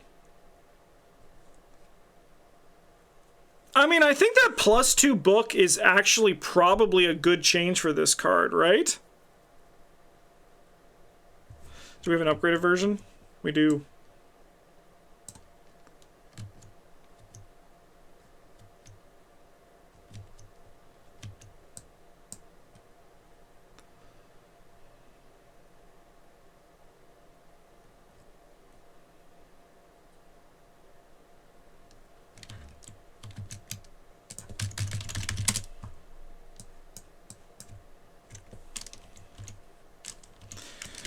This one also.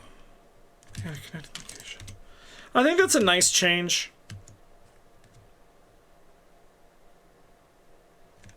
Like, I don't think it's ultimately necessary, but that's the kind of mutation that I feel like people will touch this card more because of that. I like the change. The other one's just the same as well, but it just also has the extra clues. Vantage point. 0 cost fast, mutated. Sorry, mutated fast. After a location enters players revealed during investigator's turn. Until the end of the active investigator's turn, that location gets -1 shroud. You may move 1 clue from that location to any location. Correct me if I'm wrong, but this is just 0 cost. I think 2 books is too much. +1 instead. I could see that as well for that one. I mean, it's an event, though. You're only playing it once. You're only playing it once. It should be able to get the thing.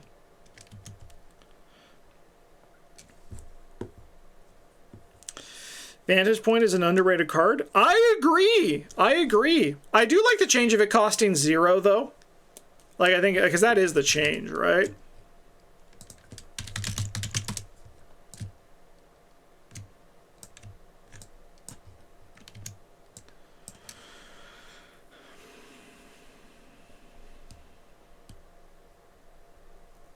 What I would do instead, chat, is I would make this still cost 1, but I would say until the end of the round. We have Matchbox. I think we can have this be on the level of Matchbox. Matchbox is already... It's not round, though, is it? It's only turn. Matchbox is only turn. Yeah. Maybe not, but I feel like it could. It's an event. You get 3 uses. I feel like this is outscaled by Matchbox. I like the change, though. I think like it being 0 cost makes it easier to just put in. All right, Hawkeye folding camera is pretty good.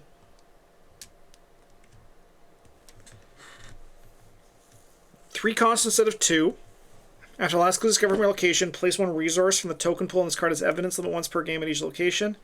Well, it has 1 or more evidence, you get plus brain, plus book. Well, you have 3 or more, you get plus brain, plus book. I don't think... 2 hands, though. 2 hands. The 2 hands is interesting. Chat, the 2 hands is interesting.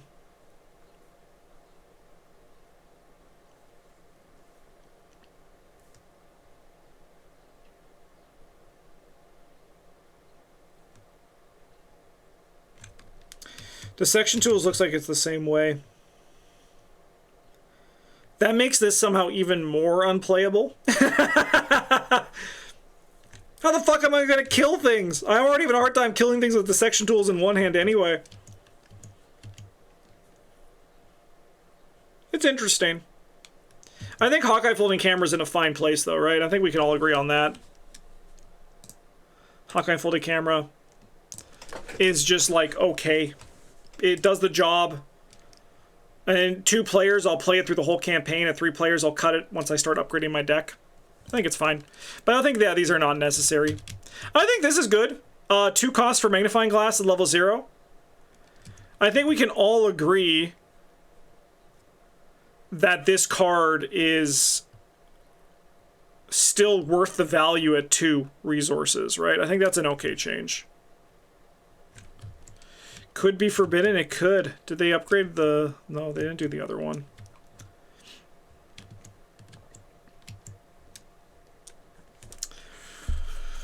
I think that's a nice change. Yeah, I'm down for that.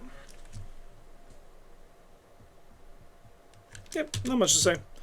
Chemical distillation now costs 0. Would you play it at 3? Yes, I would play it at 3. I would play magnifying glass at 3.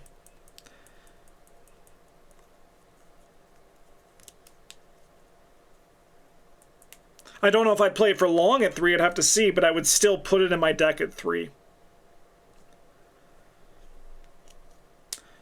Resources don't matter when all my cards in my hand draw me cards after committing to tests, and I just book v shroud the game into fucking dust, you know? That's where the true power of book v shroud comes in. That's why magnifying glass is so good. It just enables book v shroud like nothing, right? Which means... if you're book v shrouding really efficiently, if all your other cards draw cards or get you clues, you're just going to win the game, right? That's why book v shroud's so good, because it means like your resources and economy don't actually matter. Alchemical distillation, mutated, it's 0 cost, I believe. So this is not the customizable card, this is just this version. I'm going to be honest, I actually like this change. Again, I'm not like a big fan overall for cost reductions on cards because I think they work a lot better for digital games as opposed to physical games like this where you have to remember like that. With that said, though, I think that alchemical distillation at 0, I think feels a lot better to me. And I like the change. Cryptographic cipher is also down to 2 to match with flashlight.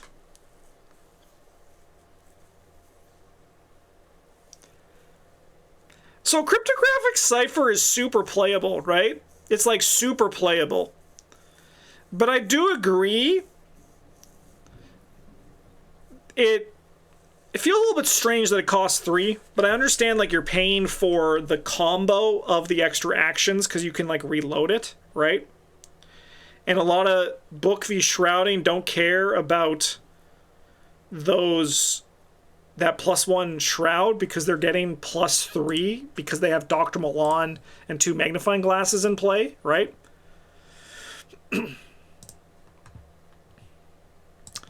But it is strange that it costs 3.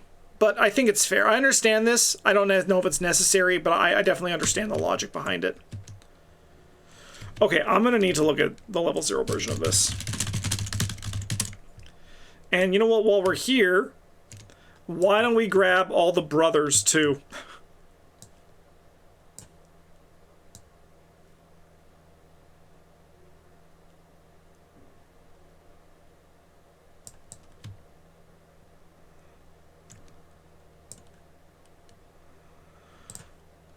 Okay. Tindalos. Paradise. Aldebaran. Acheron. Unidentified.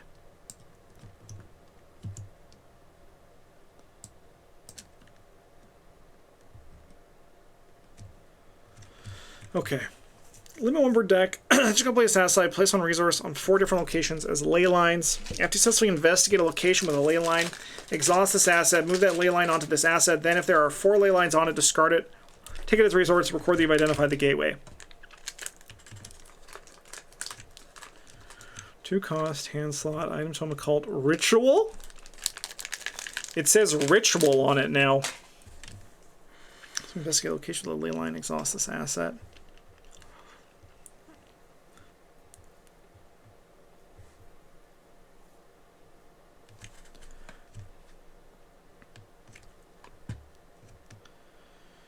The only difference I can see is the ritual.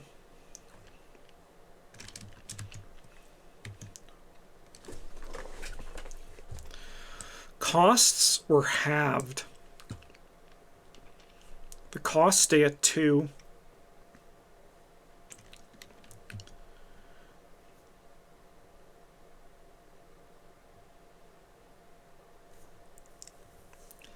So it looks like it's basically just the 2s.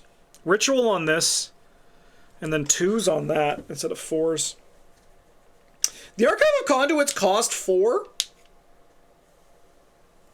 That's crazy.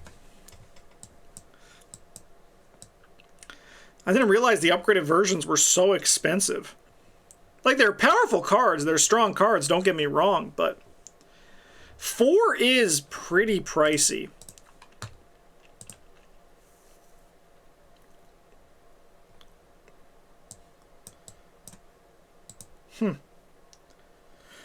To be honest, I kind of have a blind spot for these cards.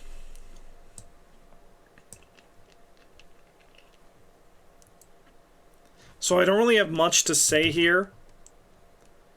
Like, I understand there's probably a reason why they added Ritual. Has some through line through the rest of these, but it's crazy these cost 4. I don't know. I don't have anything to say about these ones. A little bit boring, but I have a blind spot for these Archive of Conduit cards. Feed the Mind.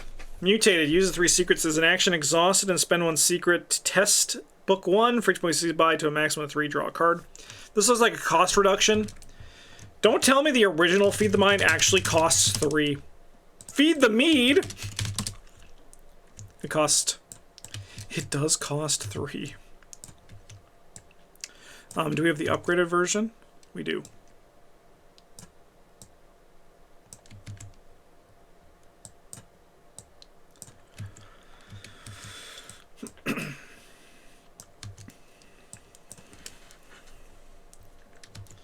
Yeah, Exhausted and spend a secret. Test book 1. Looks like it's just a 2 cost reduction flat.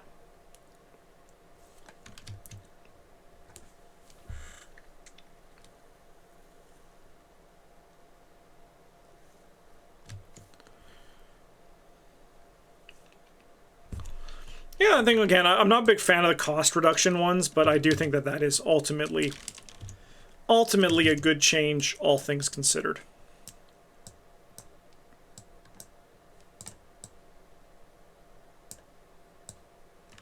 Into the pile with you. All right, medical text, and we also have the upgraded version down over here. All right, give me the grimoire as well, I guess.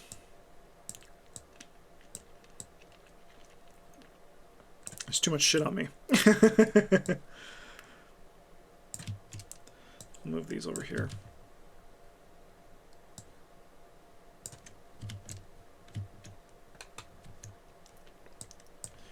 Okay. It's a lightning bolt now for medical texts.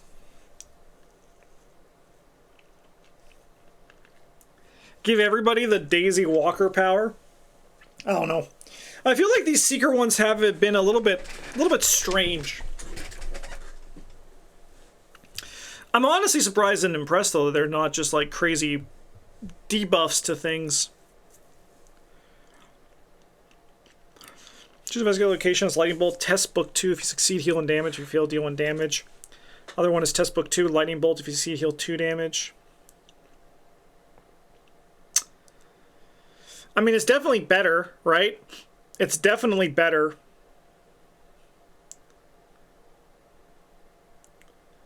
I think it might be too good at level 0, which is crazy to say.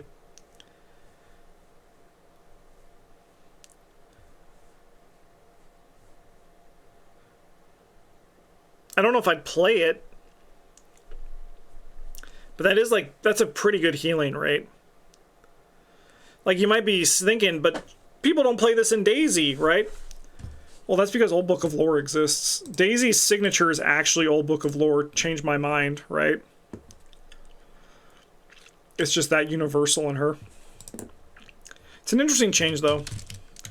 All right, let's go to the Cryptic Grimoire, which I just played, and I'm very curious to see how this could change here.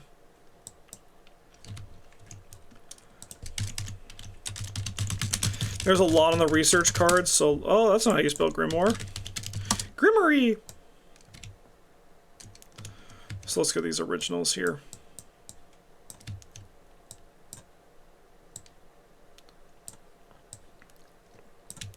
They added Blessed Cursed to the level 0 version. I think that's pretty fair. Didn't it release during that time? During what time? During Innsmouth? I mean, thank God it didn't.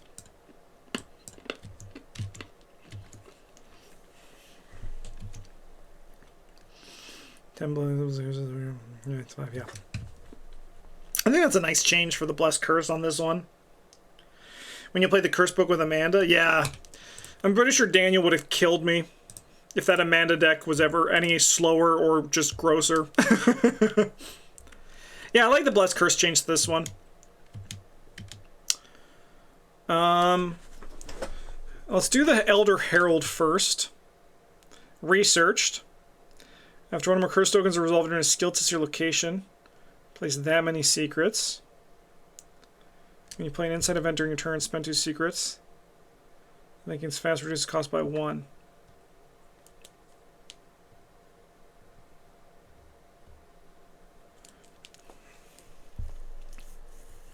Is there a change with this one? Oh, at your location. Yeah, so it's instead of being after you resolve, it's just after your location. That's a pretty big buff. That's a pretty big buff. And this one becomes 4 instead of 5. I mean, I played this in an Amanda deck, and it was disgusting. But I feel like that's just the case for Amanda.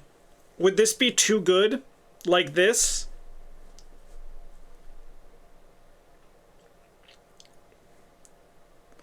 That's a great question. I certainly like the change, but I think it might be too powerful. Especially if this is 4 as well. Like, I'd see keeping this at 5.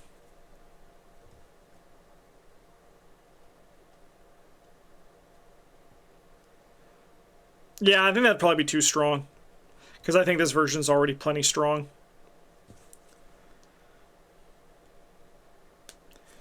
Like I said, I was drawing like 4 to 6 less a scenario. 6 cards less a scenario. This would probably make that common, and that Amanda deck probably would have been like 10 less a scenario. I don't know.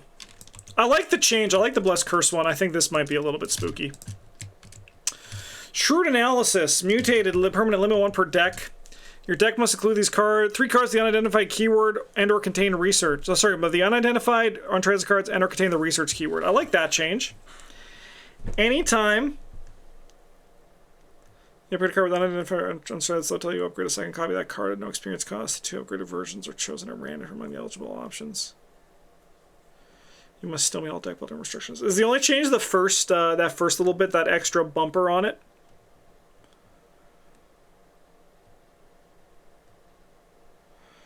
I just realized this motherfucker is so proud that he figured out the ley lines at Chichen Itza. I've never realized that before.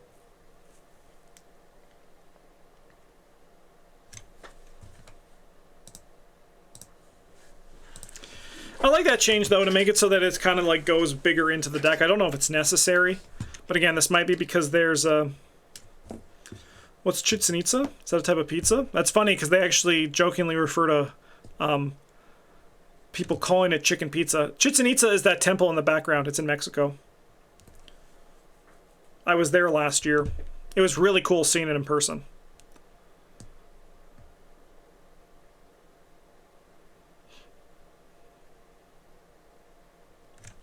Yeah, I like the change. All right, hyper awareness. We should say, did you explore it? No, you're not allowed to explore it. You see any snake men there? 3. They were selling some stuff. Didn't buy it. Kind of scared of getting cursed. Okay.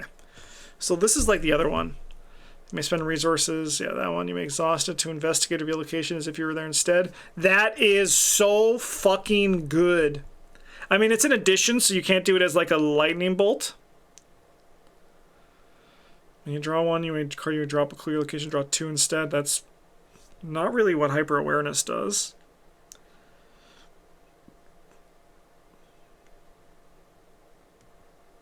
Just pull, draw 1 card. Try and conjecture. At the end of the phase, may spend 2 resources on this card, or in the resource pool, draw 1 card. Endurance, punish these, yep. And hyper focus. When you see that during a skill test where you spend 2 or more resources to increase your skill value, you may exhaust hyper awareness to search the top 3 cards of your deck for a skill card drawn and shuffle your deck.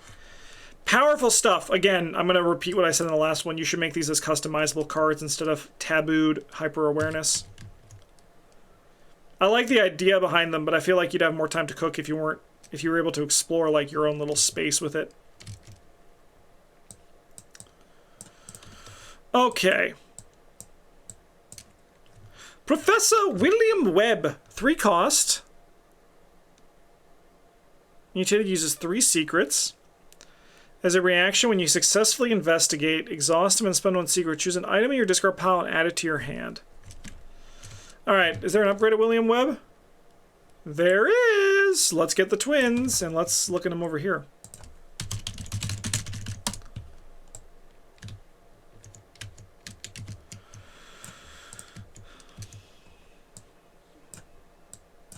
The OG was instead of discovering a clue. That was, yeah, but what's the upgraded one as well? Because this one is instead of discovering a clue. So we basically got the upgraded version of him.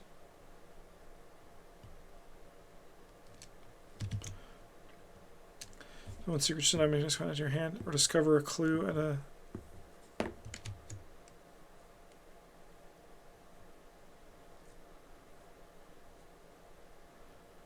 This seems worse.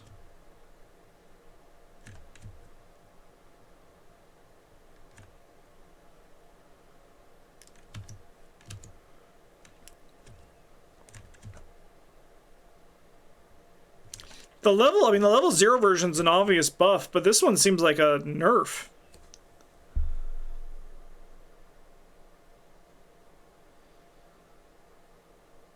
Right? Am I missing something? When you successfully investigate, exhaust him, and spend one secret, choose an item card in your discard pile and add it to your hand, or discover a clue at a connecting location.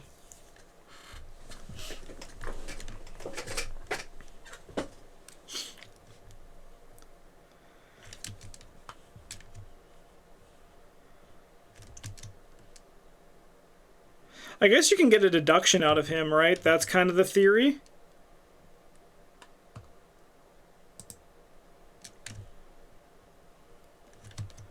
But I mean, like, that's not the strong part of the card.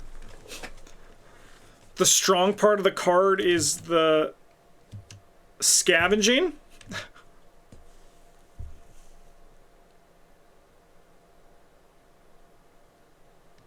I don't know.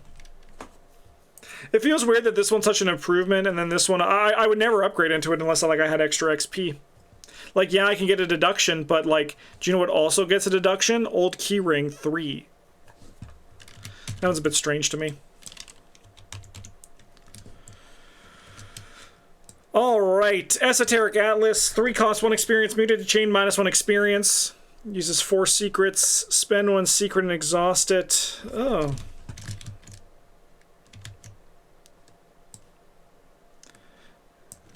Esoteric Atlas, baby.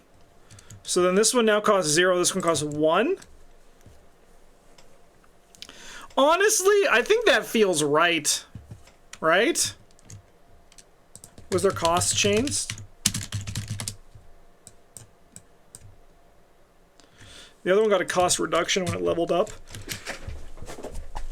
Excuse me.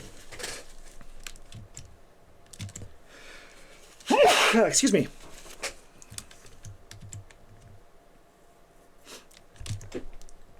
Yeah, cost reduction. I think that's overall kind of okay. I think that's kind of okay. Alright, Eldritch Sophist, 3 cost. Cost reduced. Mutated 3 secrets. Secrets reduced? Thank you, Necrotoaster and Holy Helicopter. I appreciate the blessings and the good health. Alright. It's just a 1 and 1, right?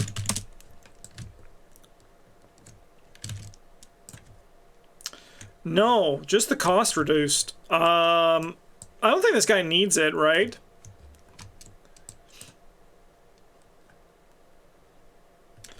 Move one secret charge from an asset control to another asset controlled by an investigative location. I mean, Eldritch Sophist, otherwise known as cheating in chess, is a pretty powerful card in the right deck, you know? So I guess it's the question of how much stronger does an effect like that need to be, and I think really the answer is not that much stronger. So I think he's fine at 4. This I think is the weakest mask, and this being at 2 is kind of wild to me.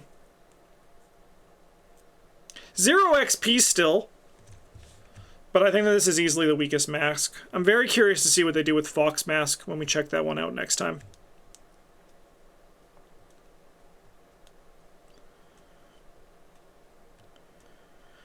Interesting. Yeah. Knowledge is power. 0 cost mutated chain plus 2 experience. Fast penalty on your turn, max once per round. Choose a tome or spell asset you control, or reveal a tome or spell asset from your hand. Resolve an action or label ability an asset, ignore all costs, including its cost, if any. Then if that asset was in your hand, you may discard it to draw 1 card.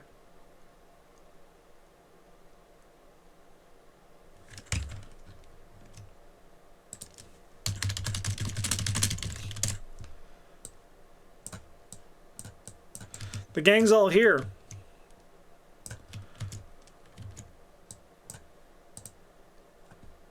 Alright, chain 2 experience. That's normal.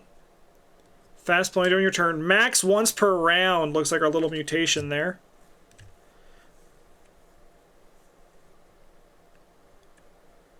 That's probably good. Yeah, I think that's probably fine.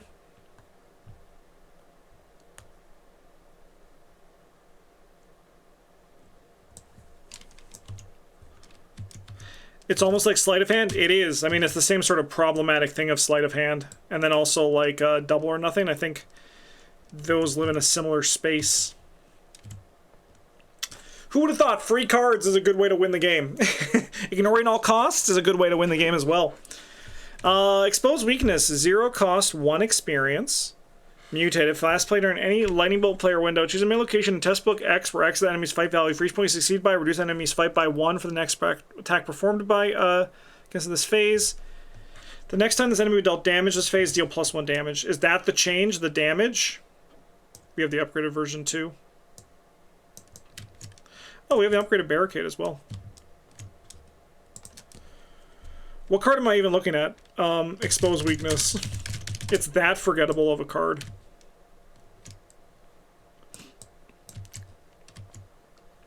Yeah. Looks like it's the damage.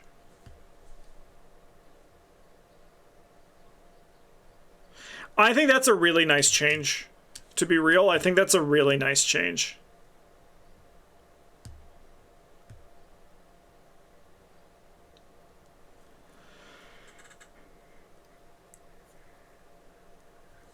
Yep, I like it. I really like that one. I think that's probably one of my favorite ones we've seen so far. All right, eidetic memory. Here, we can do these two first. Stygian Eye now costs 8 instead of 10. I mean, I feel like that makes it better to play. I guess play the tape, you know, just insane. I'm not a big fan of cost reduction ones, but this one's okay. I think this is an okay use of it. Let me take an additional action this turn at the bottom as well. Honestly, I think that could probably stay at 10 then, if that text is on there. That text is a nice boost to the card. I never realized how sticky the Stygian Eye is. Look at, they got all this little goop on their hands. That's an 8, Astute. Is there a spare? How's it going?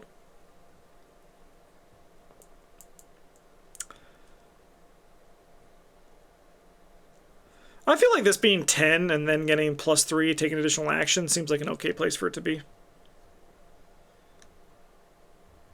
We're just seeing 8 in the cost like that. The font looks weird for it. The 8s in Arkham do look strange in, what is it, Teutonic?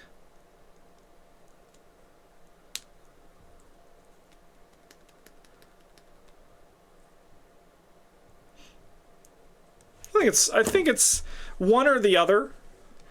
Maybe not both. I think this card is a good payoff in curse decks, though, and I don't think it really needs a change, but I do like the additional action change. This one is at the end of the round still, which is also really nice. I like that change. Yep. All right, now let's go to eidetic memory. Mutated fast. I think it's fast, right? That's the change. Eidetic memory is an old-ass card. It's almost as old as me.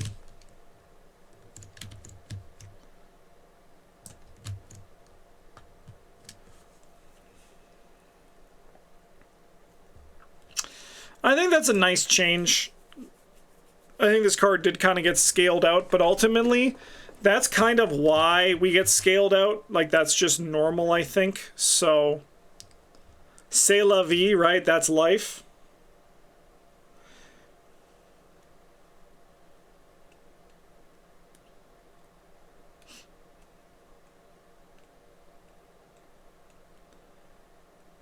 It was already fast when I was cracking the case.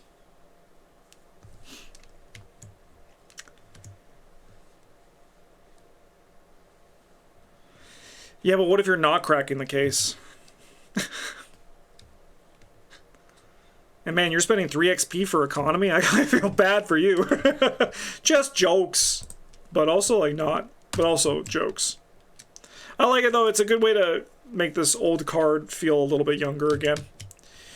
Decipher Reality now costs 2.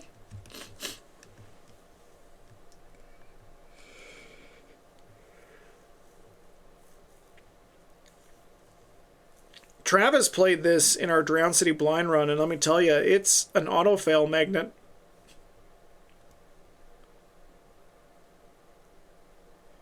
It's the highest among reveal with clues in play. That's also a nice change. That's also a nice change. I mean, I think maybe 3. What does it cost now? 4?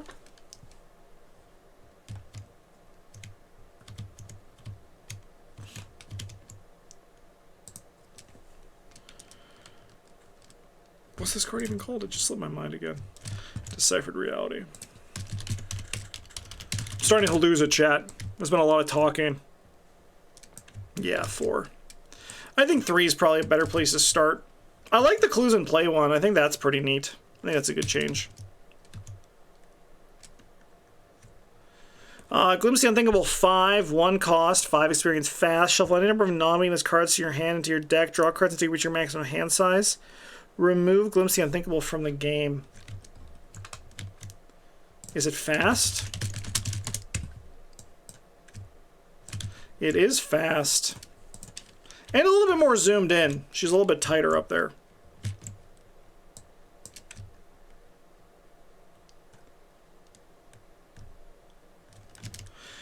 I mean, I think that's pretty fair for fast, but at the same time, Cryptic Research just exists. And I think I would take that first, even though it is only 1 more experience. It is a lot of draw cards. But I mean, like, at the same time,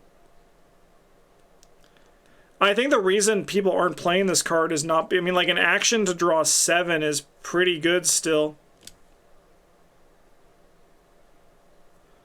It's just a thought. What if a card got zoomed in with each upgrade, tripling 0 through 5, more zoomed in and the base boosted? That'd be pretty sick.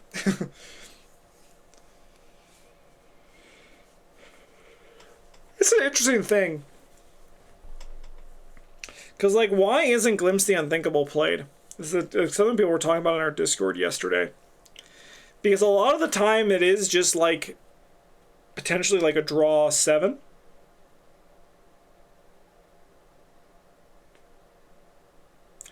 I think it's just due to the nature of weaknesses in this game, right? I think weaknesses just make it harder. I think Glimpse the Unthinkable 1 is super playable. 5 is a little bit on the outside, though.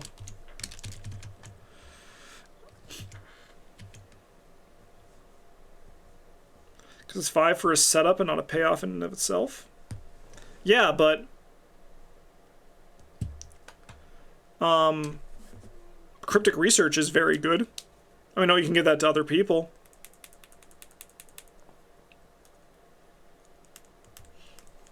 I think it's... I mean, the drip draw, that's the other thing as well, right? Like, drip draw is just better. And, like, Cryptic Research is kind of just drip draw. I think it's the weaknesses, though. I think it's more that. There's too much risk associated with it. You want your draw 7 to draw 7. You don't want your draw 7 for 5 XP, rather, to draw 5 and 2 weaknesses, right? Feels like you wasted your time. In the note, 2 cost, 1 experience. Exhaust the investigate every location plays if you're at that location. Is this the cost? Is this normally 3? Wow. And the secrets as well. Cost and secrets.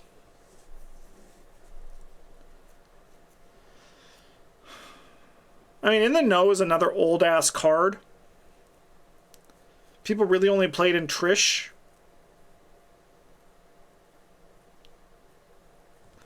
It being an exhaust is nicer. I think that overall this is actually a good change. I think that that's actually a nice change for In the Know. There's more of a reason to play it now, I think. I actually like that change. Lab Coat. 1 cost as opposed to 2. When you'd fail a skill test on a secret card by 1 or less exhaust Lab Coat, you succeed by 0 instead.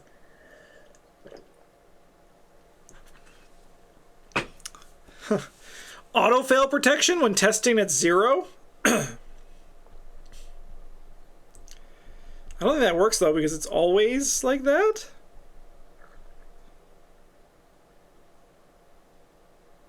My gut says that doesn't. Is Hacker Min a meme or legit? In 2 players, she's bad. In 3 players, she's probably fine. Yeah, it costs 1 instead of 2. I did know that one. And also it's the... Is it the 1 or less? That seems like new tech. No, it is on the other one too. It is 1 or less. So it's just the cost, huh? Okay, that's fine. I think lab coat's pretty bad. Otherworldly Compass. 2 cost, 2 experience, mutated. Exhausted, investigate. Your location gets -X shroud for this investigation, where X is the number of locations connected to your location. If you succeed and there are 3 or more locations connected to your location, you discover 1 additional clue of your location.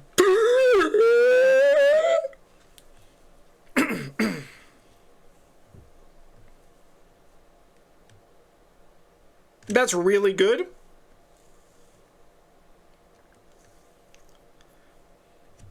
I don't think it needs it. I think Otherworldly Compass 2 is a fine card and good in the right decks for combo pieces. If I had this in that Trish deck that I played this in, it would be one of the most disgusting things I've ever done in my life. Well, yes, I would love an old Keyring 3.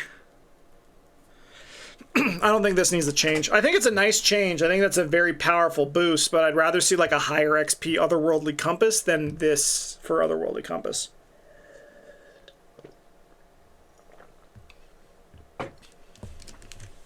Give me a Lola Santiago or a new Alton.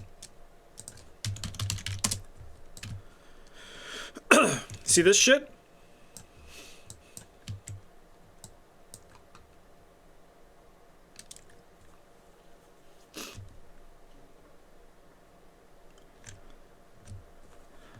Why, yes, I would love 3 clues for 1 action.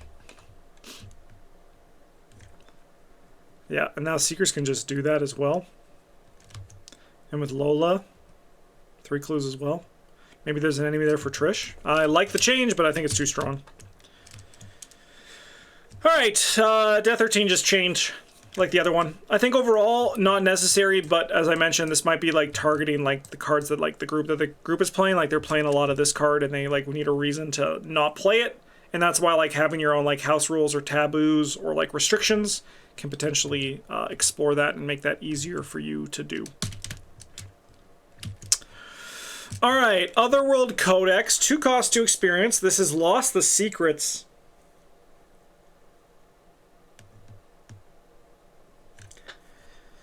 That is, I think, probably better. I mean, well, it's obviously better. It's a buff.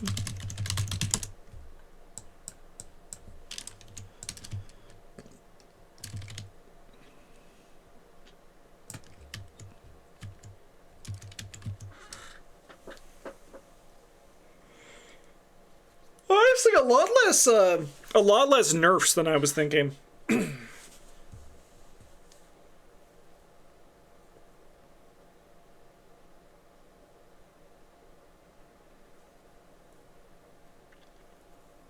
Also costs 1 less. I think this could probably still cost 3 without the secrets on it. It's like 2 buffs when I feel like it's more inclined to do like 1 buff, you know? I think it's a fine upgrade. I think that art's really beautiful too. Never really looked at it. The person makes this list hates cards gated by uses. In all fairness, I mean, true. But in all fairness, most of the cards that are gated by uses are the uses removed because the card isn't really played, right? It's not like they're looking at Mouse Mask and then being like, no, you could just use this once per turn, right? The gating uses is removing the cards that, like, people aren't legitimately trying to build an Otherworld Codex deck because the card's kind of bad, right? If they were doing it on good shit, like, I don't know, like a Strange Solution Acidic Ichor, then I'd be concerned. Alright. Press Pass. 3 cost. Instead of 4. 2 experience. After you spend 1 or more clues or place 1 or more clues on your location, you may take additional action this turn or next turn. It's the cost was reduced, right? It usually costs 4. It's fine. I mean, Press Pass is a good card. Really good for clue drop. Really good in... Whoopsie! Too far. Really good in I'll tell you right now, this is probably going to be really good in Drowned City. Also probably really good in Hemlock too. I feel like 4 is fair for press pass. I agree.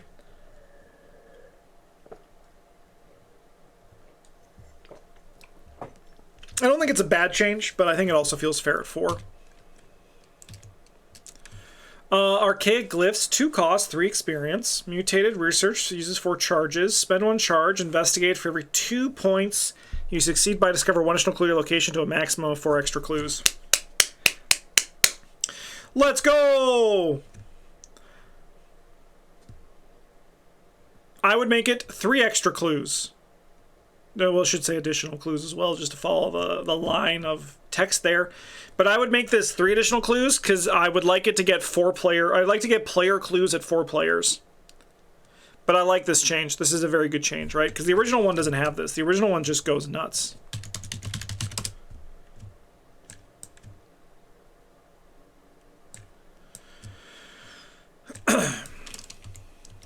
Yeah.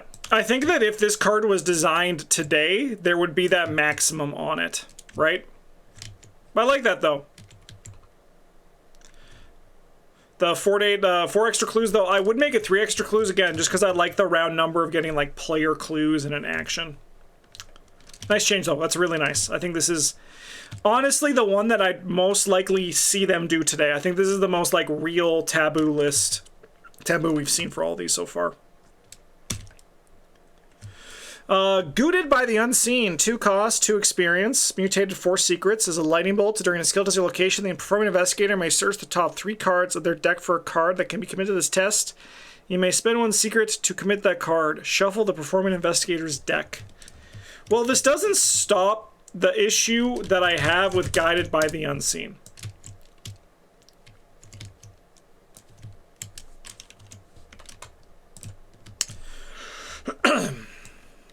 But what does it solve? It's chained.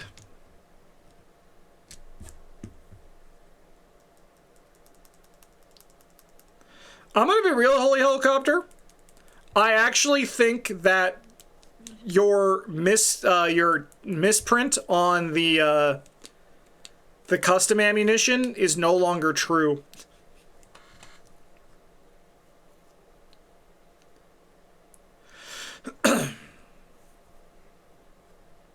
I think that was an intended change.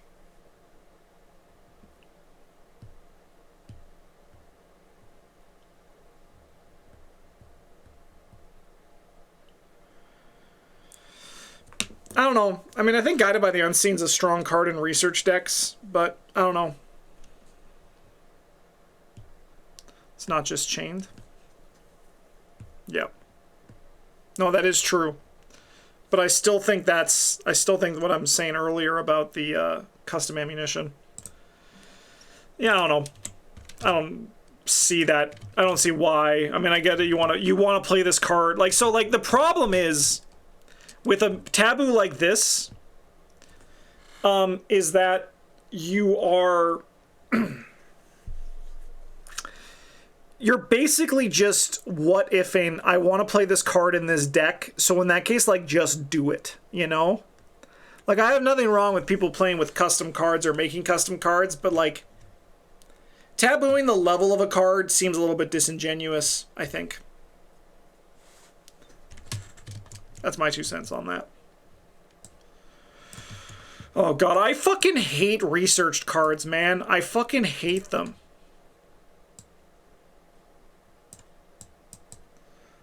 Just put them in a fucking line over here and we're just gonna get through them all.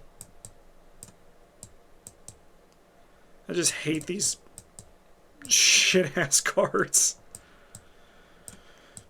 It's like I hate mystic spells too.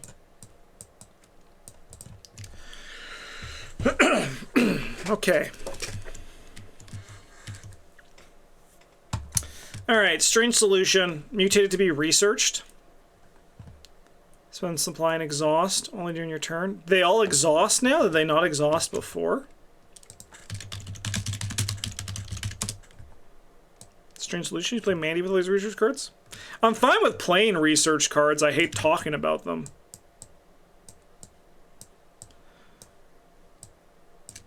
Yeah, it looks like they all exhaust now. Interesting. Oh, and there's squiggles. There's squiggles when they exhaust. Exhaust.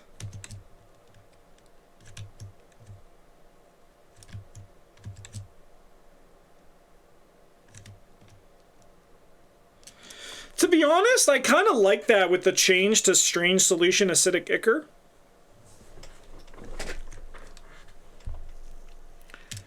I actually kind of like that change.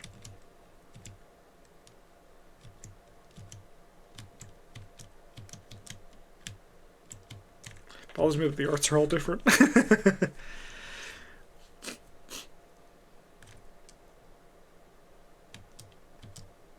I like this. I actually like those changes. I think that's a nice one here. All right, Ancient Stone. They're one more resource expensive. Yeah, instead of one. I think that's a good change. I think that's actually overall very nice.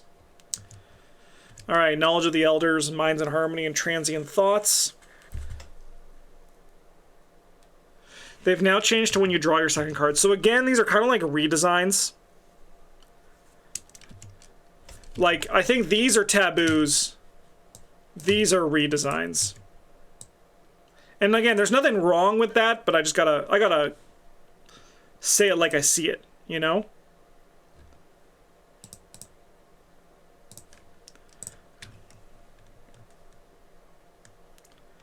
I like the design of them. I think they look pretty nice, and they seem like they play pretty nice, and they're a little bit more like limited. I think that ultimately you're less inclined to try to get a big number. That's why they're kind of redesigns, but it's a fine change. Forbidden Tome. So they can now be reduced to a lightning bolt. Is their XP the same? Or are they slightly more expensive? No, still 3 XP. I really should have been doing this on Arkham build when I had to look up a card. Exhausted and tell me one day. I mean, I like that. I think that's a nice little payoff for this. I think that the Secrets Revealed is very good, even at one action, and this would kind of be insane as a lightning bolt. Like, absolutely disgusting. But at the same time, this being an action for 12 cards is still like where it is today, you know?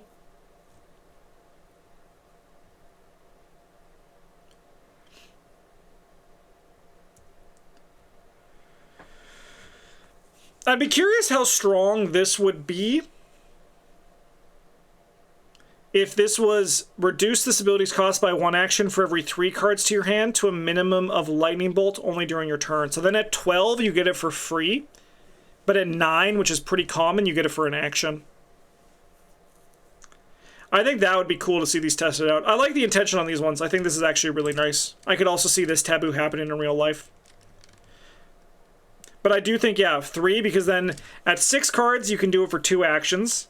9 cards, you do it for 1 action. 12 cards, you do it for a squiggle. Yeah, I think that's pretty legit. The Myconids. Sentient Strain. When an investigator draws a non-weakness treachery card, if the location shroud is equal to or less than Ravenous Growth, and it has at least 1 growth. Oh my god. I feel like these people did not like the breach the door thing that happened.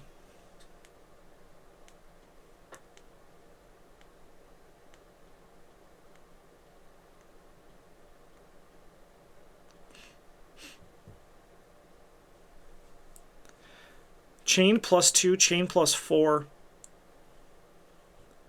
Wow. Chat, can I be real? Can I be real with all of you?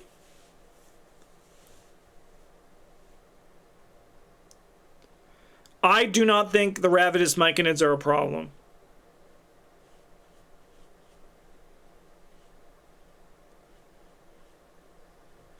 I think they're very good in combo-oriented decks. But I feel like combos should be rewarded. I think, if anything, Uncanny Growth needs to change.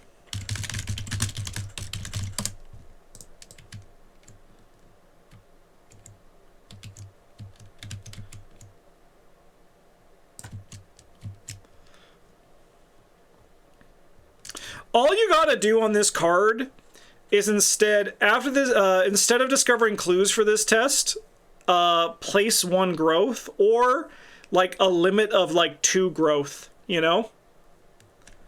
I think that instead of targeting the Myconid, they should be targeting the growth card.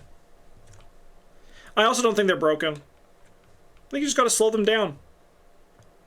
I'd rather, instead of destroying the payoff, I'd rather eliminate the, or slow down the enabler, right? But that's me. That's my taboo intention anyway.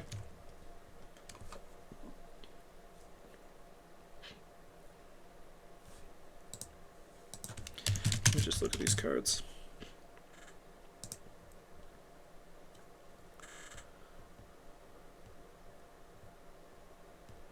Yeah, that one's just chained. But Sending Strain does seem different.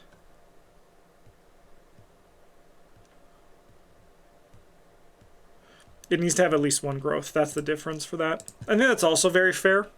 Also, allies. Yeah, they really butchered these cards. I don't mean in the sense that, like, I think like the designs are all pretty fair to expose the weaknesses of these cards. But you know what I think also does it? Targeting the uncanny growth. So that's where I would have gone first.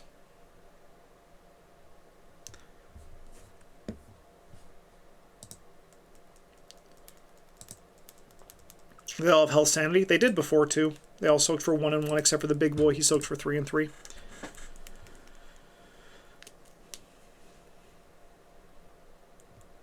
Yeah. I mean, I feel like this should have been the place to start. I get the intention, though. I get the intention on both of these.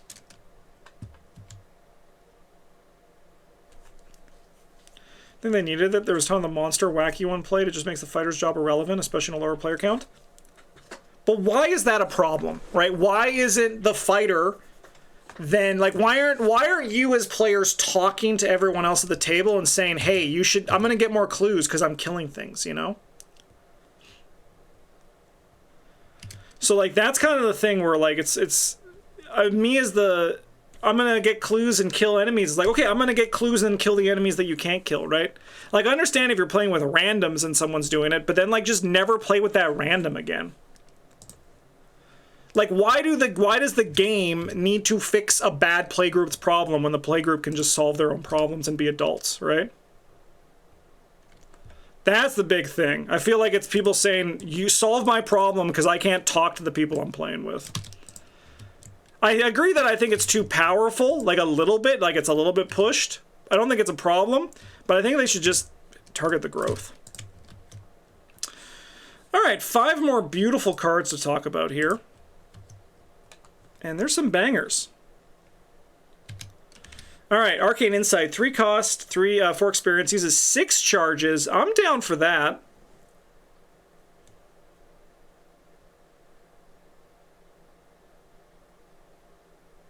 If I'm a 2-player game and someone brings the animating one, I'm kind of wondering why they didn't spend that XP on something else, like getting more clues. Yeah, but now you could just, like, get more clues yourself. Yeah, just get more clues yourself, right? Be like, all right, we're working together like a beautiful dream team.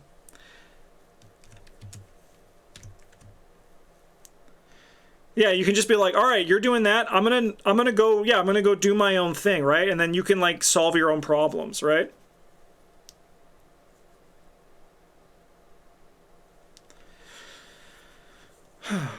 All right, 6 charges I think is really nice for this thing. Does it cost more?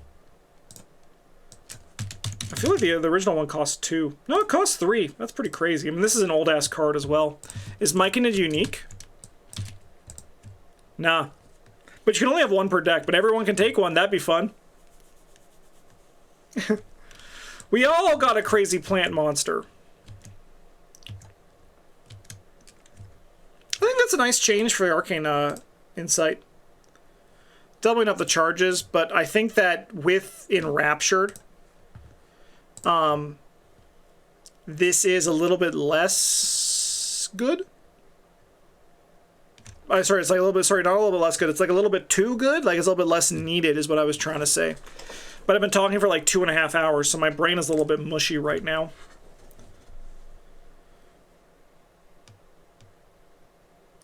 I dig it, though, because I like Arcade Insight. I think it's an interesting card, but I think it's just, unfortunately, a little bit old. Grey's Anatomy. 3 cost, 5 experience. Unchained, -1 experience. It's only costs you 4. Choose card location, test book 1. So we heal this to max +3.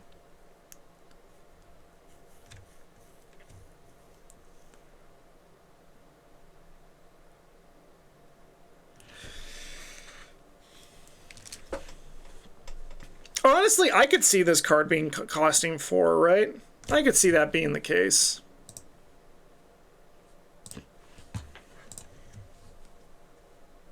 I think it's good at 5. I don't think it's necessary. Like, I think Grey's Anatomy is a fun capstone to a lot of decks.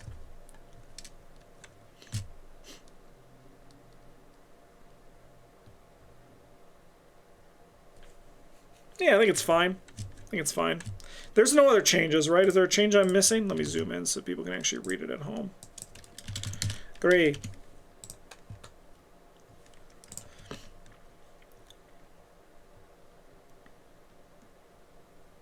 Yeah. I think that's fine. Alright, Narcotic Manuscripts, 3 cost as opposed to 5 cost. Yeah, this card is also really old. And they just dropped the action.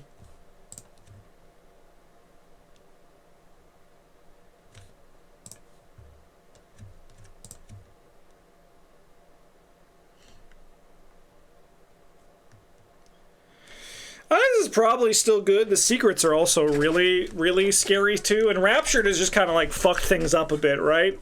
And Rapture 2 has kind of like made things a little bit scary, but that's why Current is going to exist. Current is going to police some of these interactions, because then they can be like, yeah, but that's kind of the intention. It's supposed to just be crazy in Legacy, right? And then they kind of put it on you as the player to police that.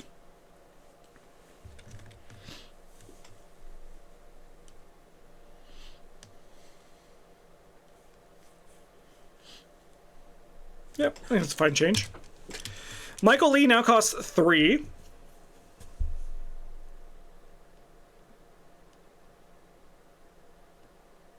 Yeah, still good. Still good.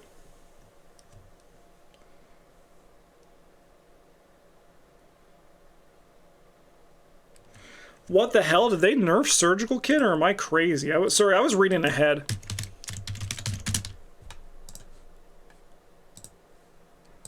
I think the Michael Lee one's fine. 3 cost, I think, is better for 5 XP. I'd rather him cost 5 and be 3 XP, but that's on me.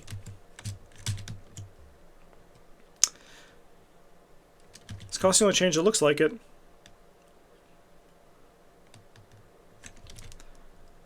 They nerfed this card.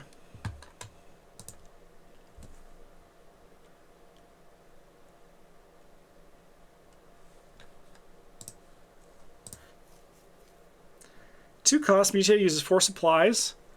When one of your card effects heals damage from an investigator. Ah, no, they made it better. They did make it better. No, that's, I mean, it's the same. It's better. It's better. It's not a nerf. It's not a nerf.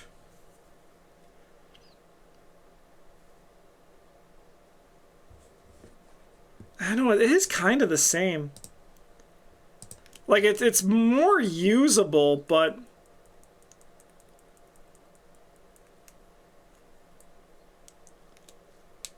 Not sure I see the difference here. Well, so before, you could use the double action. So I guess nothing really changed, right? Nothing actually really changed. It's just like the sequencing is different. You could use the double action to like heal 3 off your weakness and then like draw a card. But now I suppose you could just use the 1 action and then heal 2, get an additional healing damage, and then draw a card with the other action, you know? I feel like this just complicates things, right? Like, it is the same thing. It's the same thing to do that, but I feel like it just... I think Surgical Kit was so elegant because it just worked with Vincent without needing any additional thought, right?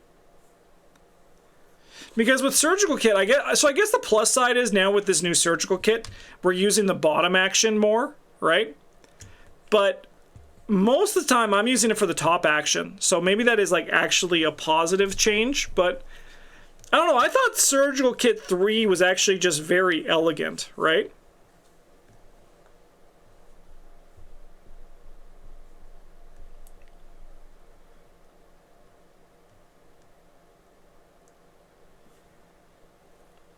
Yeah. Like, I have nothing against this one. I think this is a fine change here. But I do feel as though it is a little bit, it's losing some of the elegance that the card had in its original form. Okay, well, that one was not nearly as long as the Guardian one.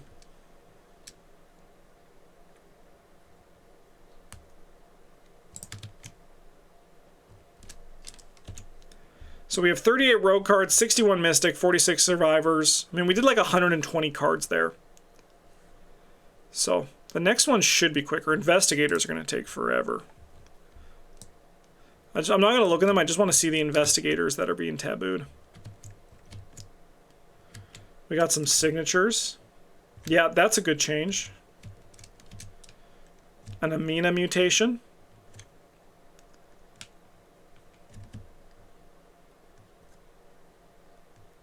Yeah. These are just new. Who's the author? I just know their email, and I don't think I should say that.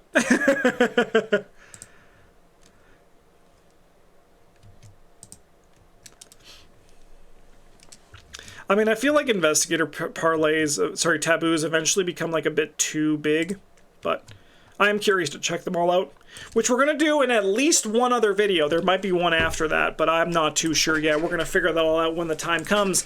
But in the meantime, thank you for emailing me this taboo list. I had a fun time checking it out. I hope you understand all my notes and thoughts are coming from a place of love of the game and just general my own opinions and criticisms. And, you know, if you're having fun playing with them with your group, that's really the thing that matters the most. But I do appreciate you sharing them with me. There will be another one of these in the future, which is good, But it's also just fun to talk about Arkham, right? It's fun to just talk about Arkham for 2 hours and 40 minutes. See what's cooking here, and we're going to be able to do more of that in the near future. But in the meantime, thank you for watching, everybody. Have a good one, and as always, GG's.